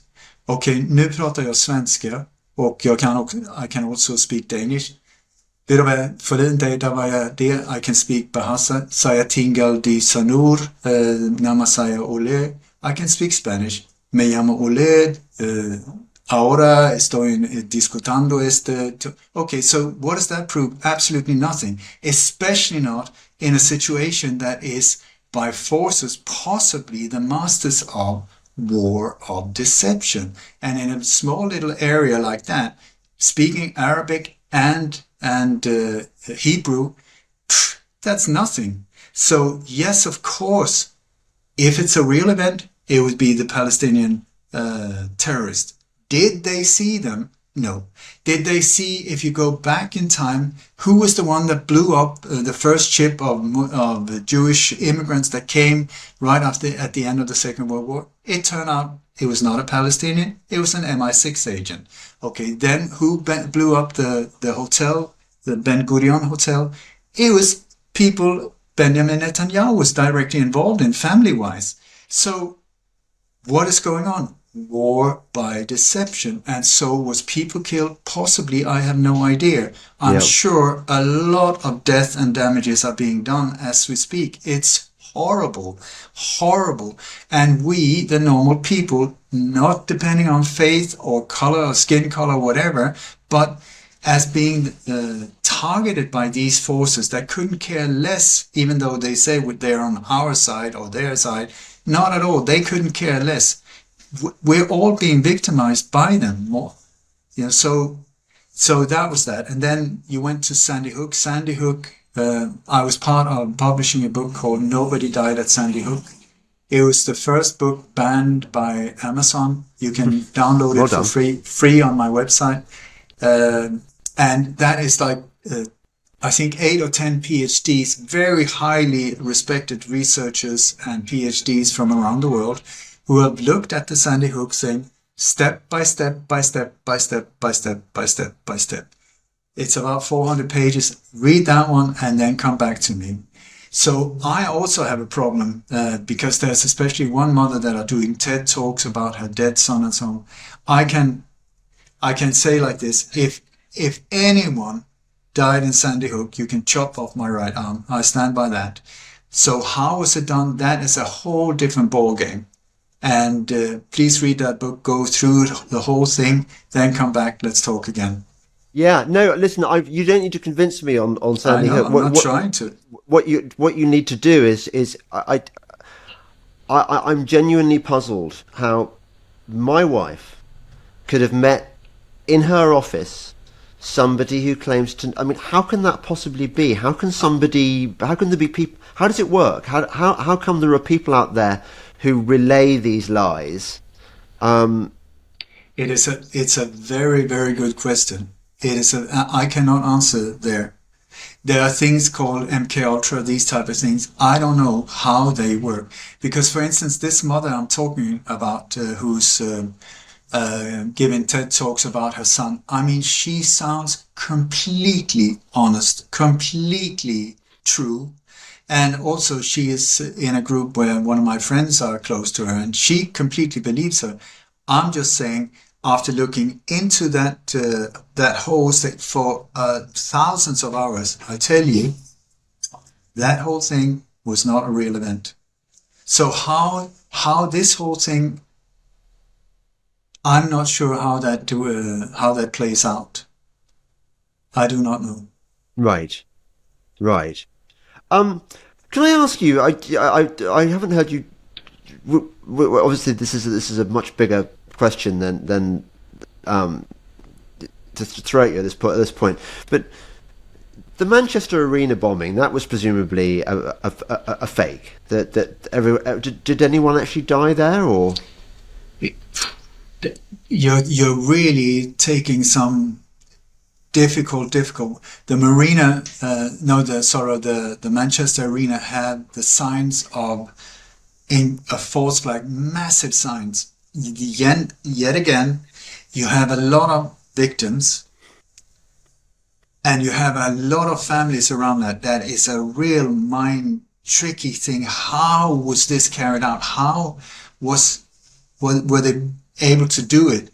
Not an easy one to understand. And yes, some people stand up and talk about it. In my opinion, I take it easy with that one. I take it easy. If you ask me personally, Manchester Arena, 100% that was but how they did it, and how they did it with the families and these things, how some of them possibly were victims also, but from something else. The Las Vegas mass shooting is another one, the tricky one, where was it a real event? As the official story said, absolutely not, but multi-layered like that. So So you're handpicking some tricky ones that is difficult for me to answer. Yeah. I'm sorry, while I've got you, the one Go that for it. really upset me, because I used to be a rock critic and I used to go to a lot of these gigs and stuff, was the Bataclan. How real was Mm. that? I would say about zero. Really? And please understand, it's not easy for me to say these things because I know for someone who has not spent thousands of hours, I sound like an absolute tinfoil hat, Yeah.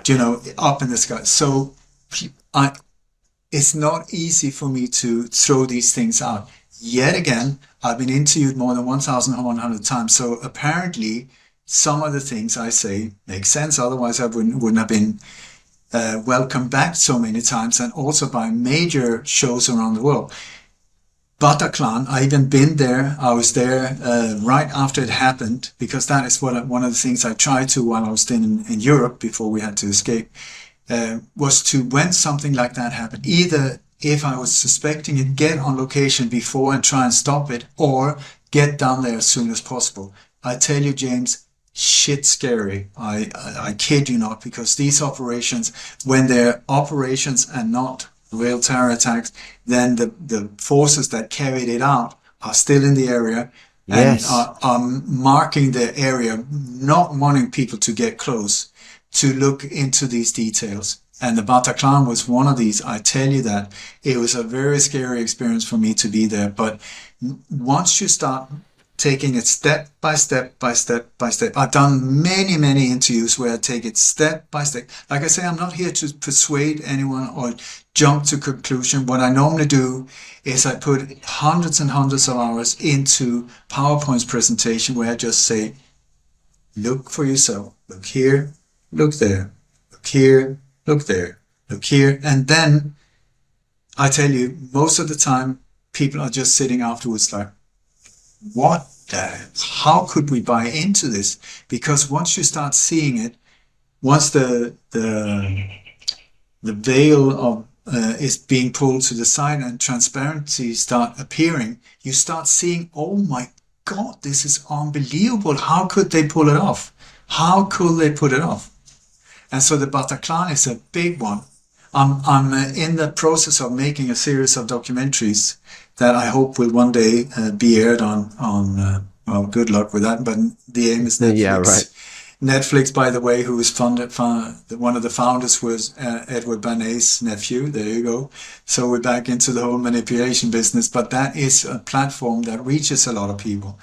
And so, What they've commissioned you? Surely not. no, no, no, No. no, no, no, no.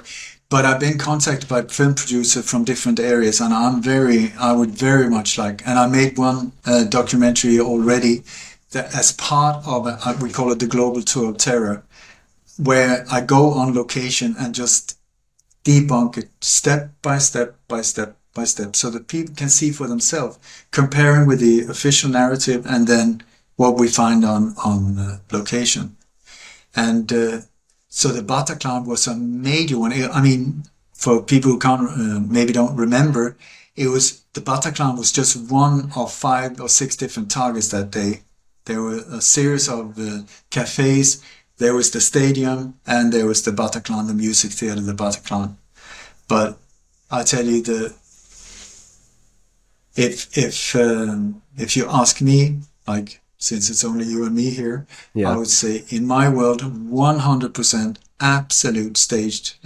And the people that were carrying out, because I think this was a hybrid of staged events and one real shooting. There was one cafe where I believe there were actually people being killed for real, which was Cafe Moncherie or something like that it was called, where there were 3 people in black outfits, military type outfits, that came in with machine guns and just mowed down the people.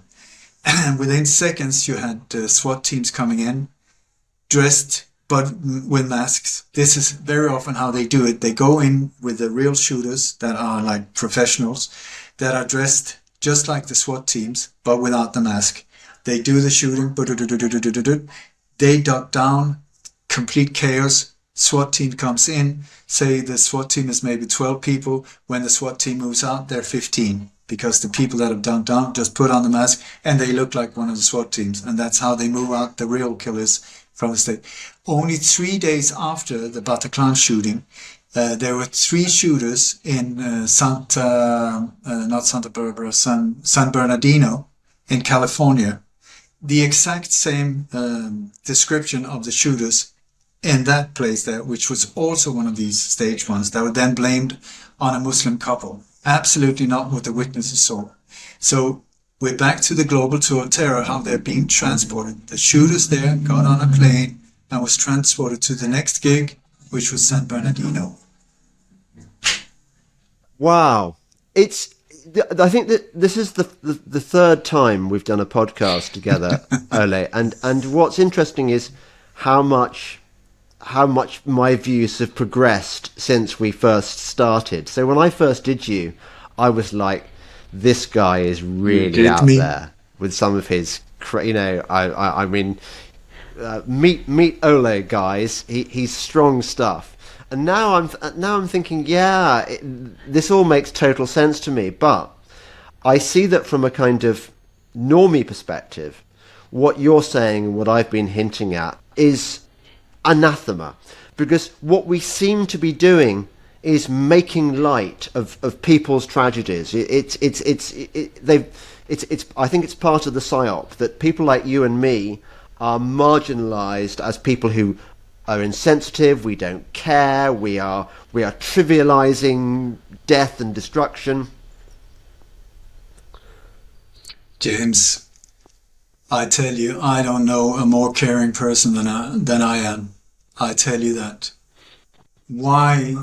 Tell me, why would I spend 43 years doing this whole thing if I didn't care? Is there any gain in me? I've had people murdered around me. I've been shot. I've been threatened. We've had to move country twice. We had to escape. Do you think that this is let's get popular saying stuff like this? I don't think so. Tell me, what is the benefit for me? Absolutely none.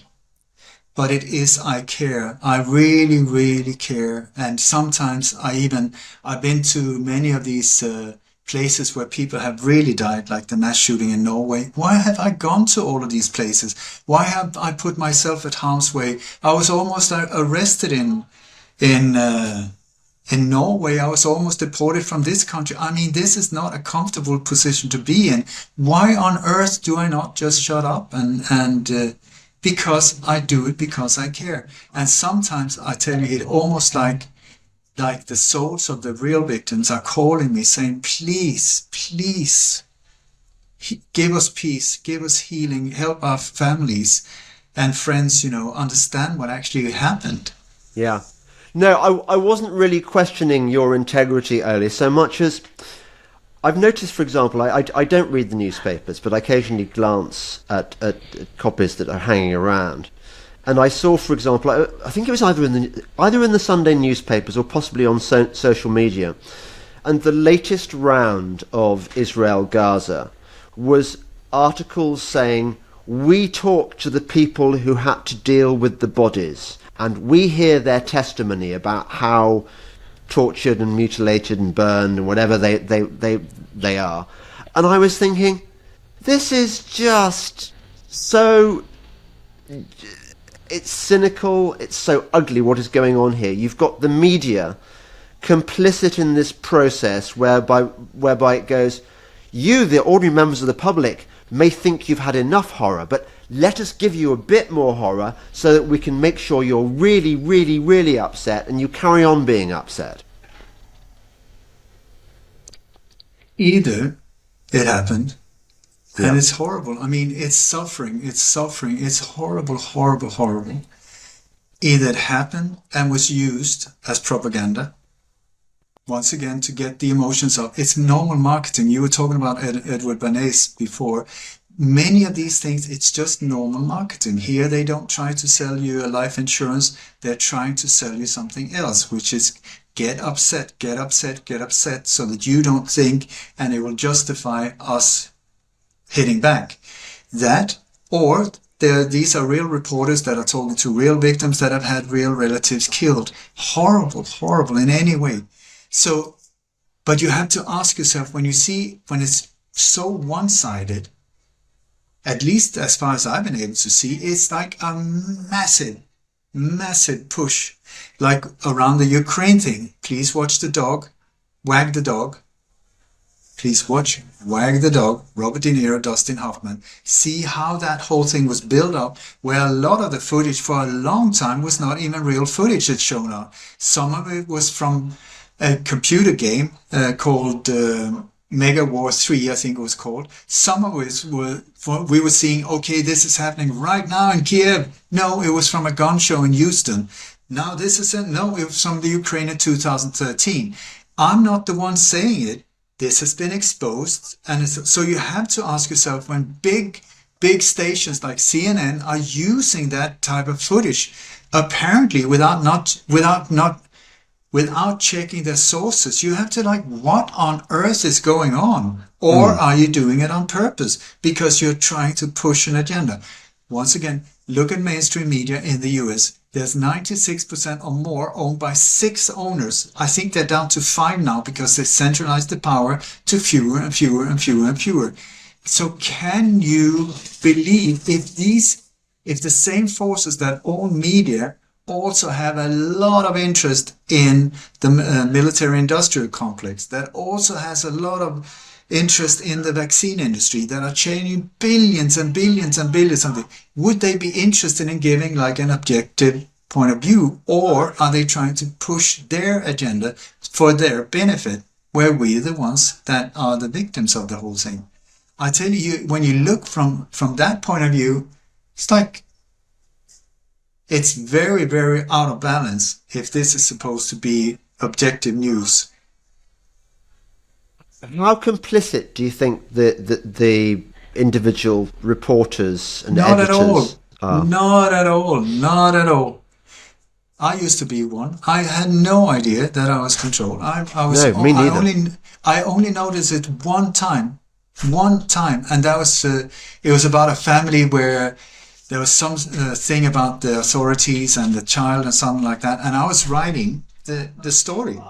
And suddenly it just didn't get published. I was like, what happened? And I spoke to my editor. He said, I don't know. I have no idea what happened. It was just stopped from somewhere. Like there was this invisible hand that just stopped. And this was on a very low scale. I mean, a local newspaper, not a big deal. But that was the first time I felt that was so odd. Nobody said it, just ended, from being a really like front page news. That was the best story of the day, and it just disappeared. Then another time, I used to do music for TV4 in Sweden as a freelance musician, and so one of my friends was working as a graphic artist at the news, TV4 News, that's national TV4, a big station in Sweden, and but owned privately, and so. In Sweden, there are like 2 or 3 really sensitive areas you cannot touch. It's the alleged assassination of Olof Palme. If you divert away from the official narrative, it's the sinking of MS Estonia, or the accident where more than 1,000 people died. 1,000.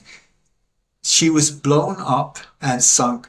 It's one of the biggest mass murder in modern history. Okay, anything pointing that direction, you go for the same. So I asked him one time, okay, let me, is it okay if I just go into a few of these? Because I think it's interesting to understand media, because media has such a big part of it.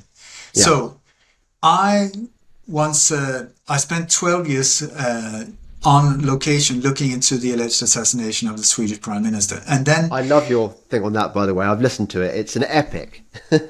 It is unbelievable. It's unbelievable.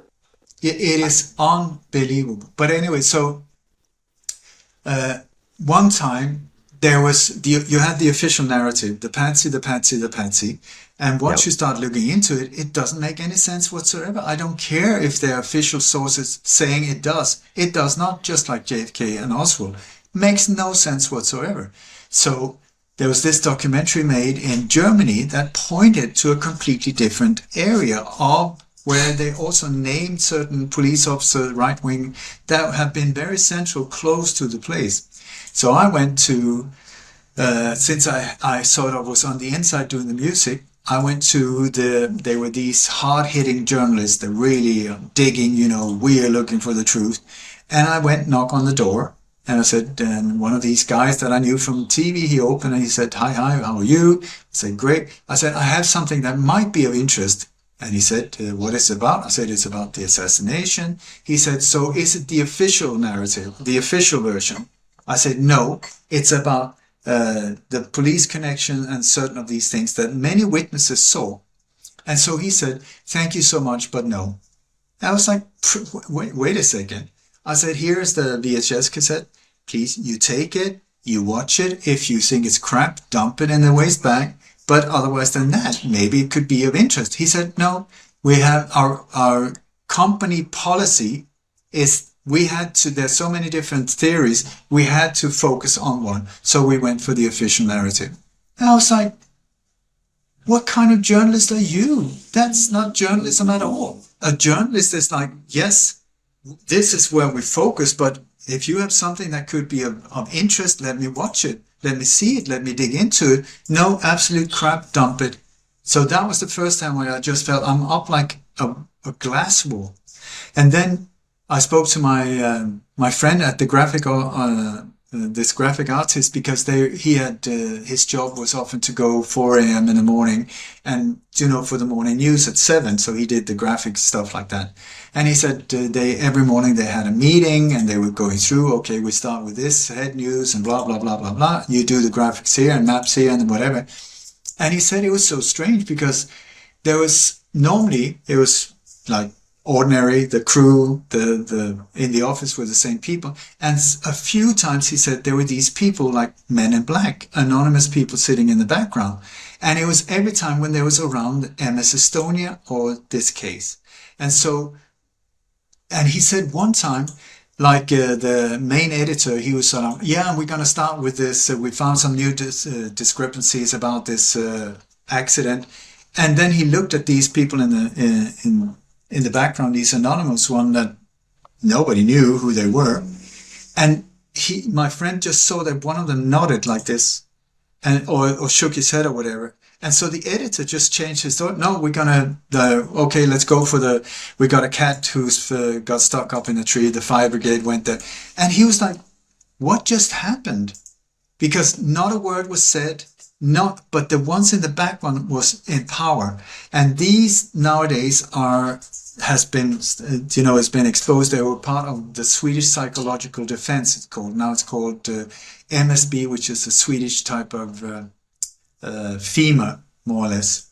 They were the ones that controlled the news that day. So who were they, and what power? And so you ask me about the normal journalist. The normal ones have no idea. They're just, okay, so what to do? What am I going to do today? And very often there's like breaking news has to be like all the time. New breaking news on location. So they don't have time to dig into things. They don't have time to focus.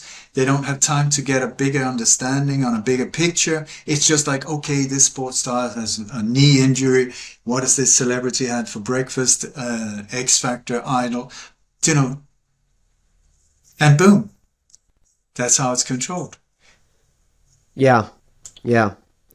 And nowadays, but you got like CNN used to be like God. If CNN said it, everybody just jumped on the train.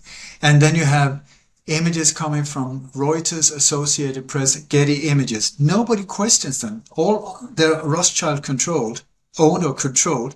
And these ones are so often the fake imagery coming from these ones, Associated Press, Reuters, and Getty Images. I've seen it again and again and again, like, oh my God, here's another one, here's another one, here's another one.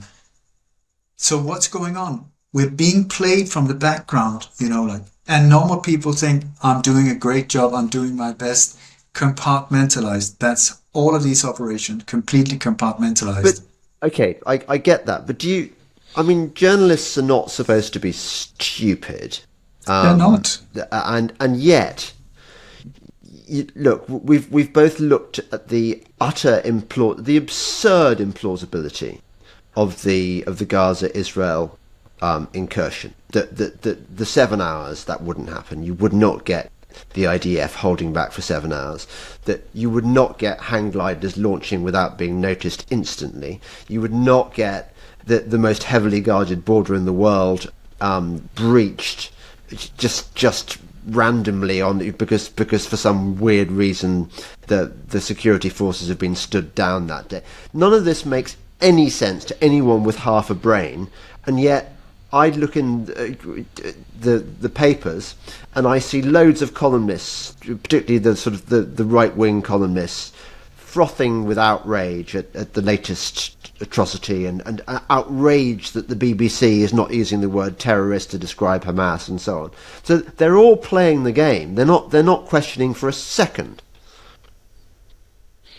There's Operation Mockingbird, how the CIA has on an international level been infiltrating media on a major scale. There was a German journalist whose name was Udo Ulfkotter, I believe his name was. He stepped forward a few years ago saying, I feel awful, but I want to come clean. I have my whole career, I was approached by the CIA early on in Germany.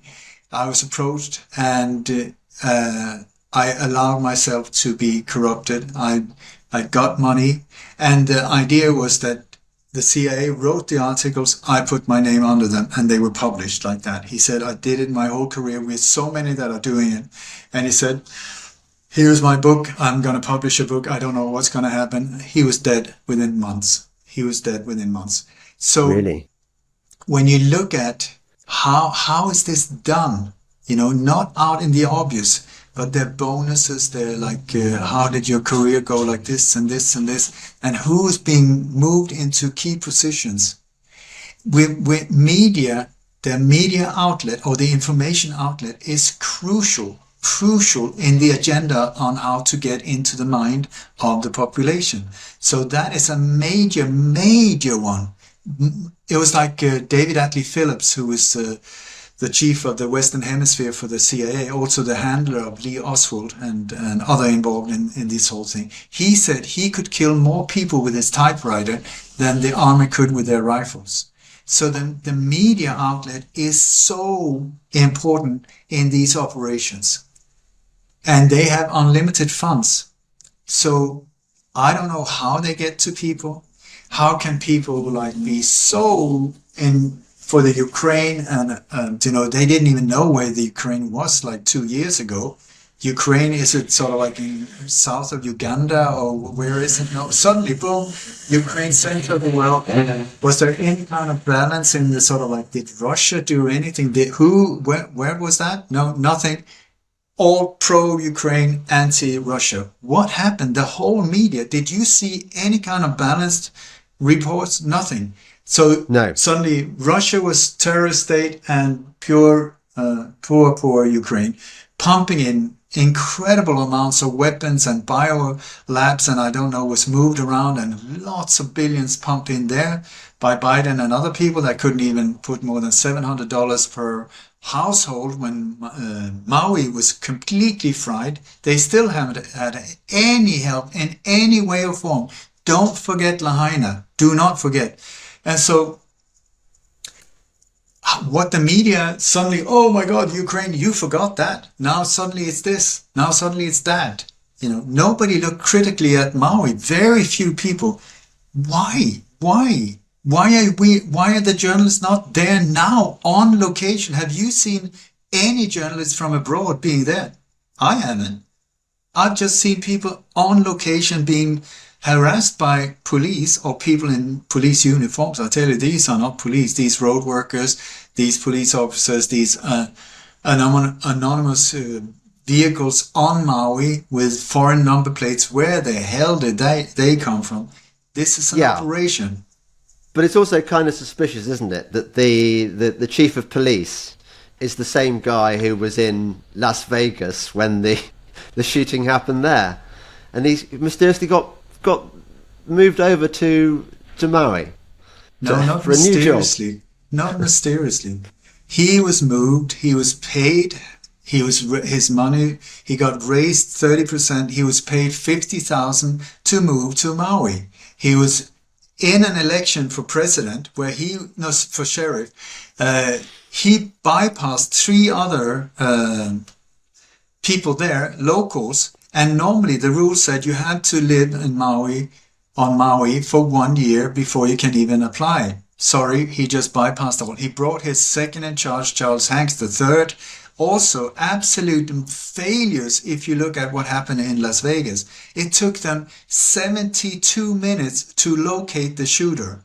Even though, if you listen to the official story, the shooter was on the 32nd floor firing non-stop for 72 minutes while the police was like, where is he?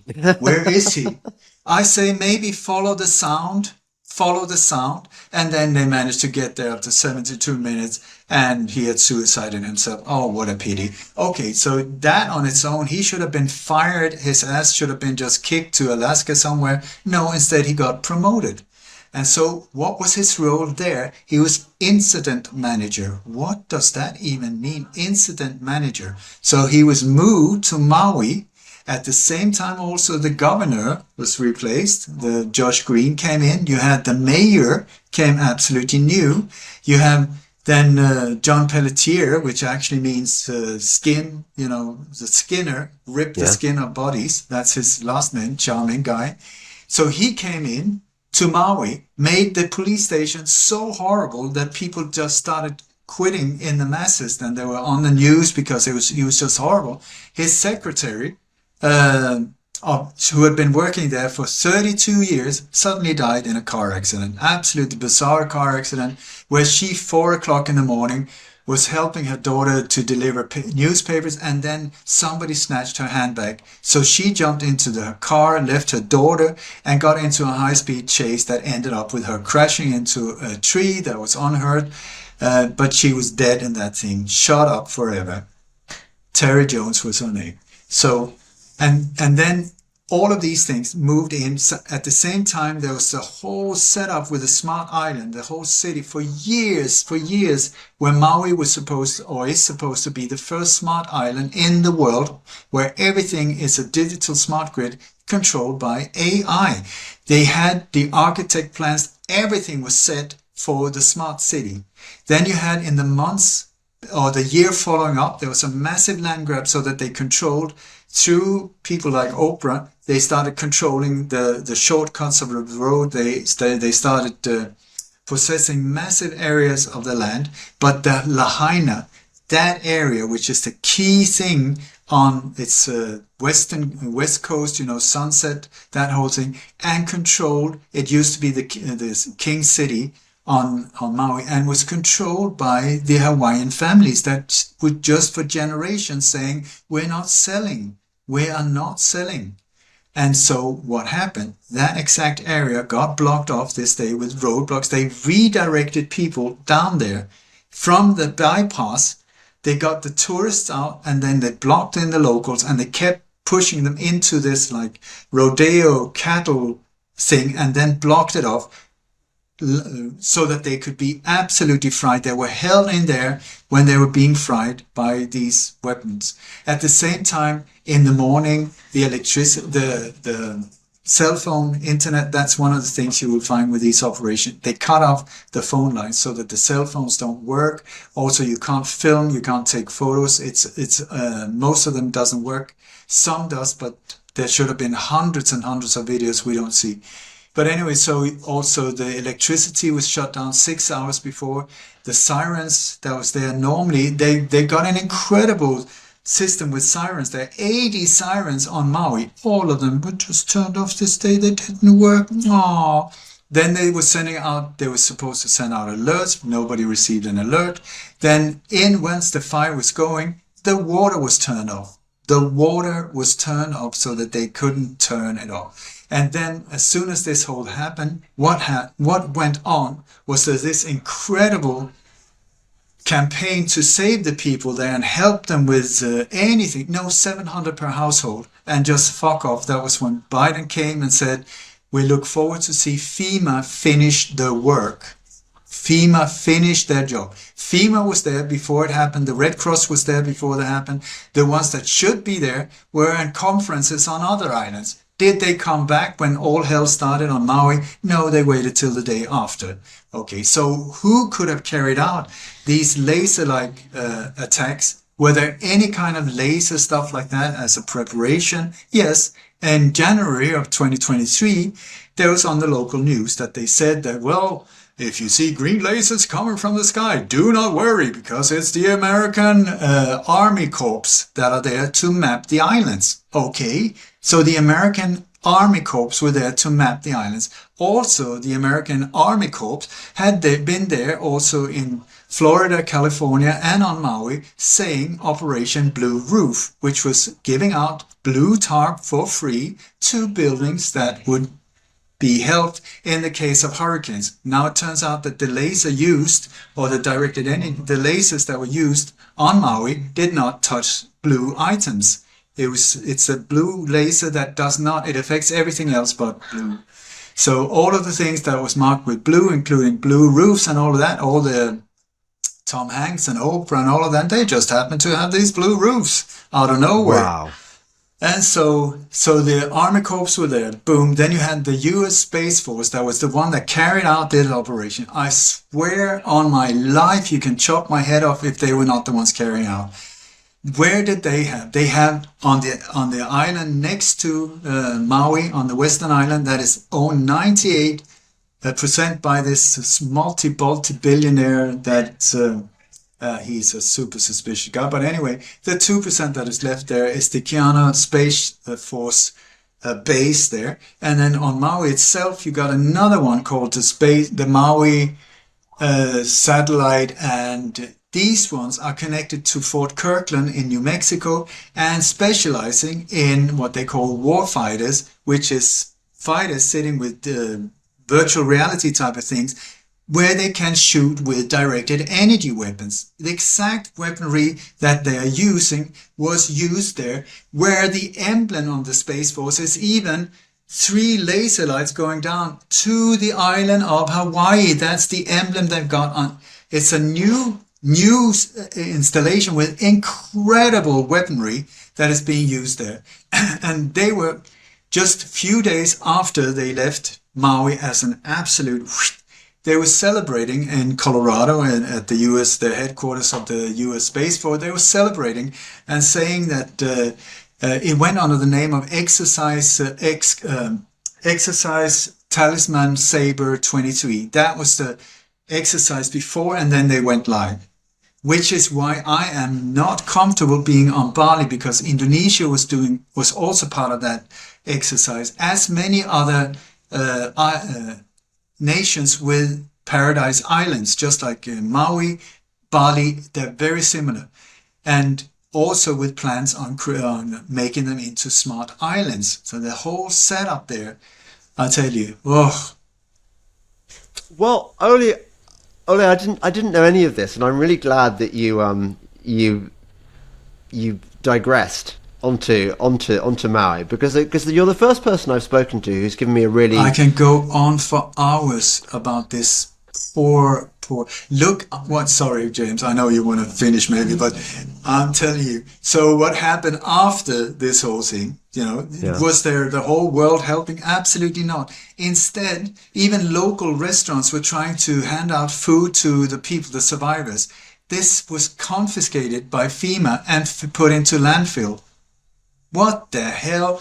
Like, where's the toilet? Where's water? Where's fuel? No, all of this was being stopped at the same time as you had big C-130 Hercules planes flying in and out, while there are also like more than 1,200 school kids that are still missing. And where are the parents?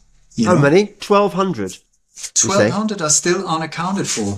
You see, okay, Ole, this is interesting. I did a podcast recently with Ed Dowd, and I'm a great fan of Ed's. He's been very good on vaccine injury and stuff, but he lives on Maui, and he's been involved in the kind of the helping people out. But when I asked him about directed energy weapons and stuff. He was very cagey, dismissive, even. I mean, do you have any theories on that? For one thing, it's super scary. If what I say is true, this is very uncomfortable because it is like this. The U.S. Space Force have this saying. It's in Latin. I forgot the Latin words, but it means always above. And I mean, how do you defend yourself against that? When you look at the damages to the buildings, when you look at the laser light, surge like exactly like this following the streets, where you can see the lawns are completely untouched. The houses, some houses are completely flattened. The house next to it, nothing. And when you start looking into what was they had the mapping and the architect sketches and the whole thing marked for the smart cities, you will see that all of the buildings that were there to be part of the new smart city, smart island grid, they are left, and all of the ones that are not there, the ones most of them owned by Hawaiians, all of the ones by Hawaiians are just gone, where many of them, also the families and the complete families, gone. Nobody knows what happened to them. But also that you've also got an incredible land grab going on, where the governors, all of them are trying to grab the land and the properties from the people there, where they can't even get, a break or breathe or whatever. They're being forced off their land, where they changed also the regulations, that all of that was changed. The months upcoming to this whole thing, including for the sacred spaces and on Maui, where they took away all protection of these things, so that once the whole thing opened up, boom, it was open for this land grab. And Governor Josh Green, he kept saying, right after it happened, now it's just a matter of let's see how the government might be able to take over the land. Yes, they're extraordinarily brazen, aren't they? In the way that they don't bother to hide their evil. I was just going to ask you, many times in these operations they're untouchable because they've been told, the thing is, if anyone gets nailed for it or goes down for it, the whole house of cards can collapse. So that is why with assassination and many of these other operations, they will be kept outside until one day where the whole thing falls apart. Just a couple of things I want to ask you before we go. It's been great talking to you. Really enjoyed this. Did you ever go through a phase I went through where I imagined that Trump was one of the good guys? Did you ever have that? No, because on that level, I don't listen to people at all. The only reason because if you see up on that level, you are not allowed up there if you're not one of theirs. The only one that have been almost getting up there is Ross Perot, but they got to him through his daughter. Chip Tatum, that I mentioned before, the assassin of George Bush, was given the task to take Ross Perot out, and he refused. That was how he ended his career. He refused, but then they scared off Ross Perot anyway, because he had the money to do it himself. And then we have Donald Trump, who is the other one who had the finances to do it himself, which was, when he stepped forward, I thought, I don't know, he is possibly one of them that is for real. But have I listened to any of maybe 2.5 minutes in total? I don't, because so many of the things, drain the swamp and release the documents, and really, what happened? Nothing happened really. Some happened, but not a lot. And instead, if you look at his actions, I would strongly suggest it's a lot more like a joker in the game than anything else, because it's sort of like, you have a lot of things going on, and then suddenly, as complete diversion, let's buy Greenland. What? Or let's build a wall towards Mexico and let the Mexican build it.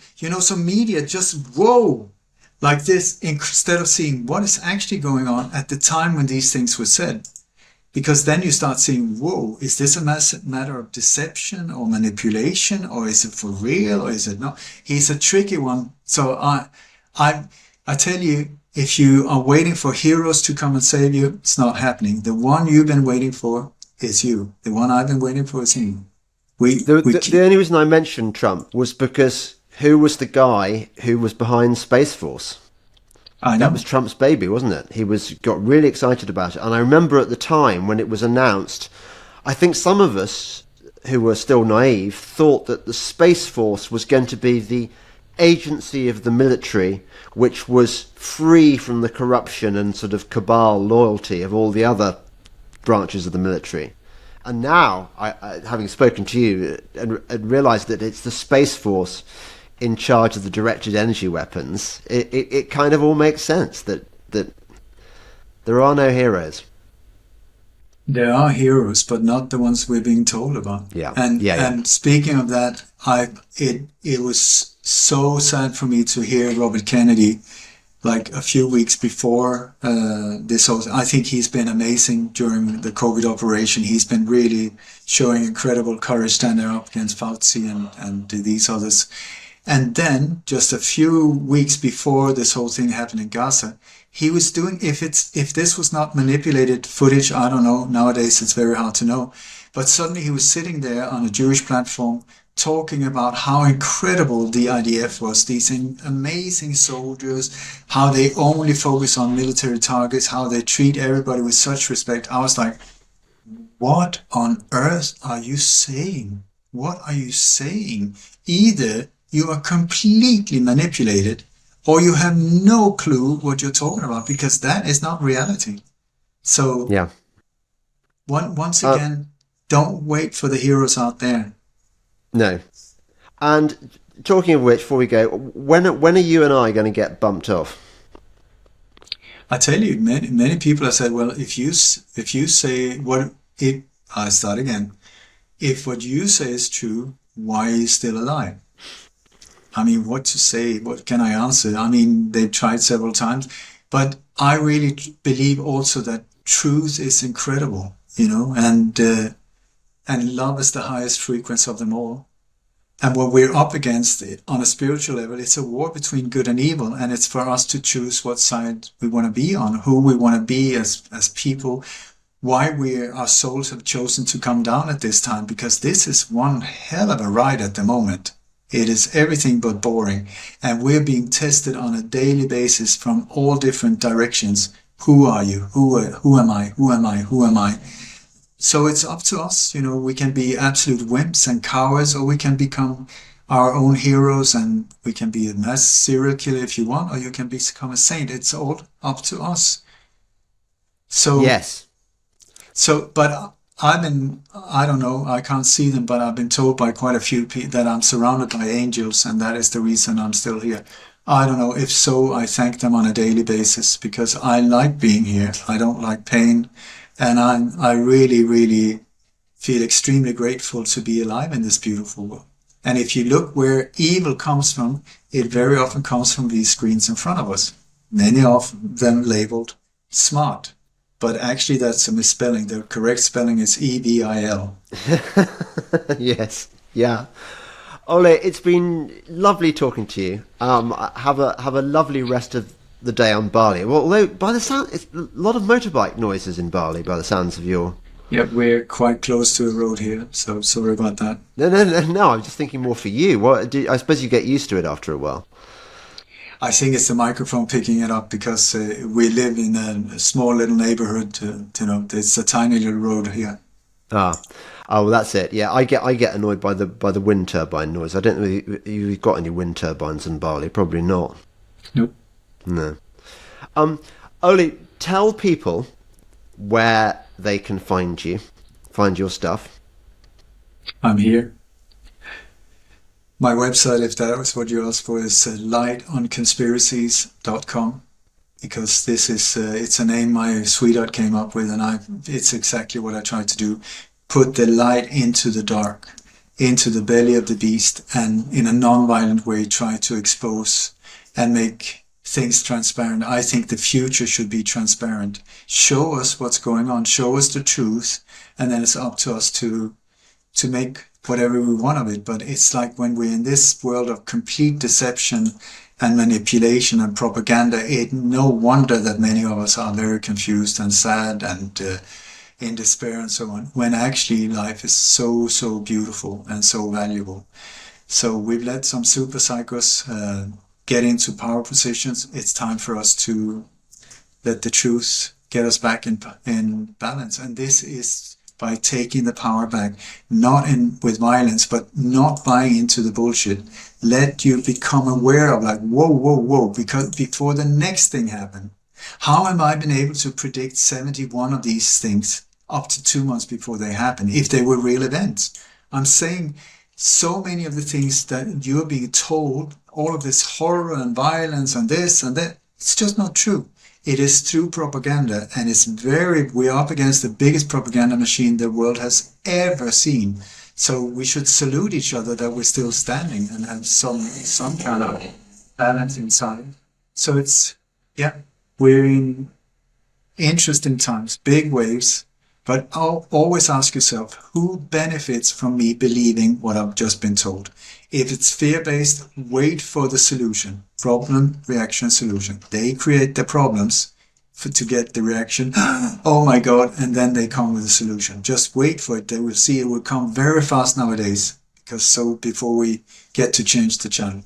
So lightonconspiracies.com. That's my American voice. And if you don't mind, I would like to finish with a prayer. I'm not religious, but I am a spiritual being, and it goes like this. May the entire universe be filled with peace and joy, love and light. May everyone, and especially the ones who hurt us, be filled with peace and joy, love and light. May the light of truth overcome all darkness, so victory to that light. The thing is, James, if you haven't noticed, that the worst assholes in your life are the best teachers. And here we have some incredible super psychos that are helping us to become so awake, because apparently we've been too lazy to get off our butt and do something and care about other people. So we've had to get these individuals in a situation where it's so obvious.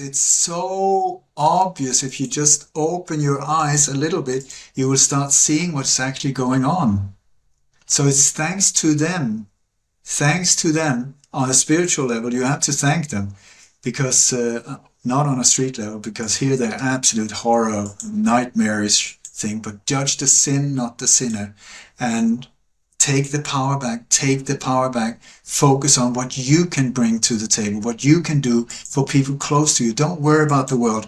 See what you can do in your family, friends, neighborhood, homeless people in the street. That's all over is needed.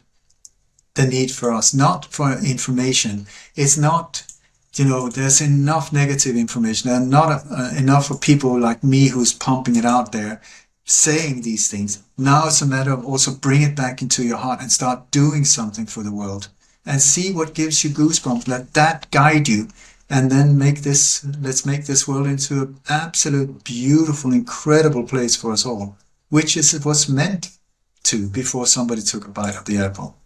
Yes. Yeah. Well, I totally agree with you, Ole. I say seek out truth, seek out beauty, seek out good, because those are manifestations of God, and the good guys are going to win in the end. It is written, and we've just got to have faith. I don't know who wrote that, but I feel I'm a super optimist, always been, and it ain't over till it's over. And the fat lady saying something. So please go and look at Ole's channel and listen to some of his fascinating interview. I recommend the Olaf Palmer one particularly. Just in a word, Charlie Hebdo, was that fake or was that real? Absolute fake. Was it? It's even now you ask. I don't know why you're interested in the French ones, but I'm very happy you ask about these things. Charlie Hebdo the place it was moved, the office, it's a small little narrow back street. Once you get on location, you will see, oh my God, it's so small. It's only from here to there. Completely so easy to shut off and control. And it's exactly the same neighborhood as the Bataclan and some of the other cafes. The exact same police district, so that they could recycle the same people. It's the same. When you're there, it's sort of like, have you seen the JFK movie where Garrison stands like, he's showing one of his investigators, he's saying, we're right in the middle of the intelligence world in New Orleans. The ONI, the CAA, the NSA, he was just pointing like that. That's Charlie Hebdo for you, right there. And Charlie Hebdo just moved office just a few days before to get in position so that it could be more controlled. Absolute, 100%. 100%. And the people that were part of carrying that one out, some of them, there was one Swedish artist and some Danes as well. And then they moved straight from Charlie Hebdo to Copenhagen, where the next mass shooting took place at the Gunpowder Keg book cafe there. And then these people then continued to do, they're just operatives, continued to do other stunts like that. And they just exchange them like this in between nations. So 100%, 100% Charlie Hebdo.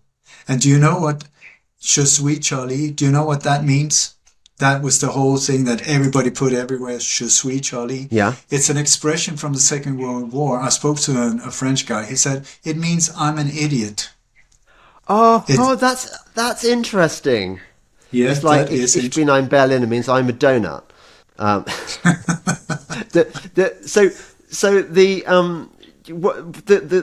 Sorry, I can't resist asking you. All the cartoonists and writers that we were told died, and we saw pictures of them and stuff. What happened to them? So very good question. I don't know.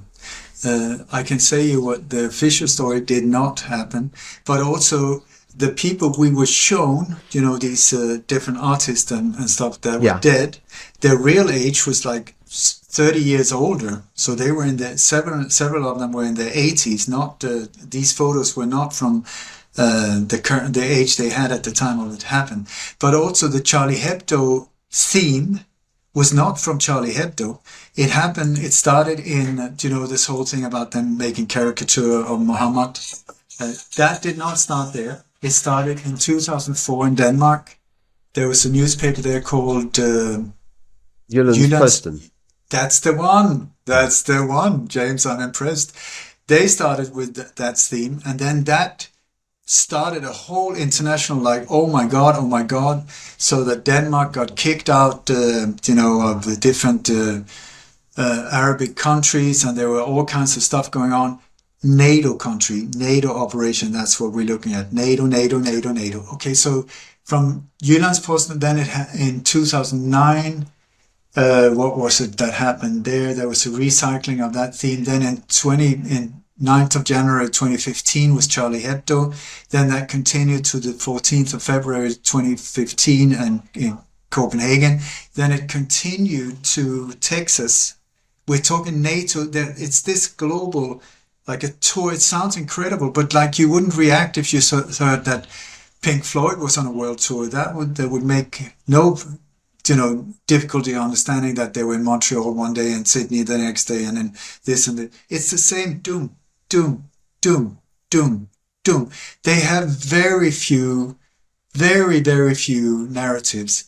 So for me, it's like the same again and again, and it's like watching the same Rocky Balboa movie.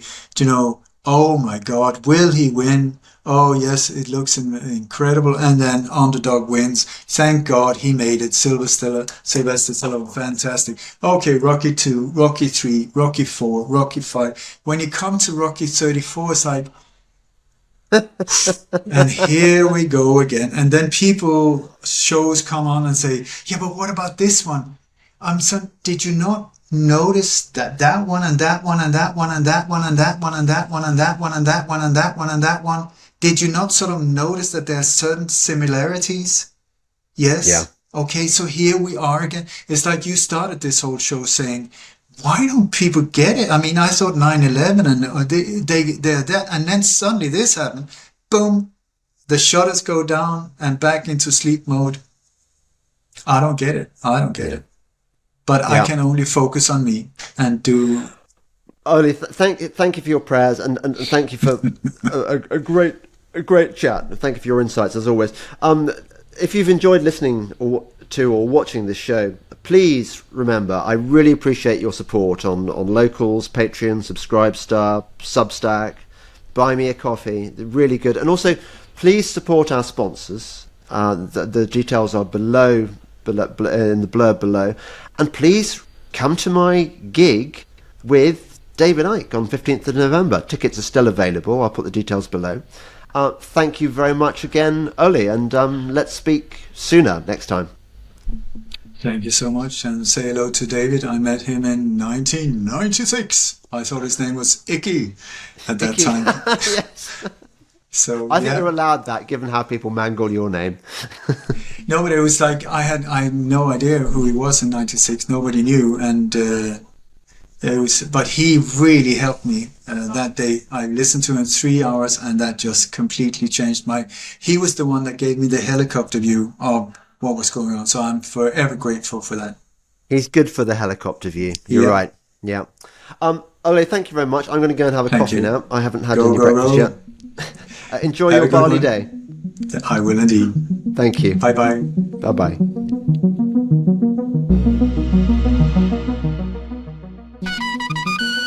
Delingpod meets Icke in Manchester, November the 15th. You'll find the details below. I'm really looking forward to seeing you all there. November the 15th. Gonna be fun. Bye.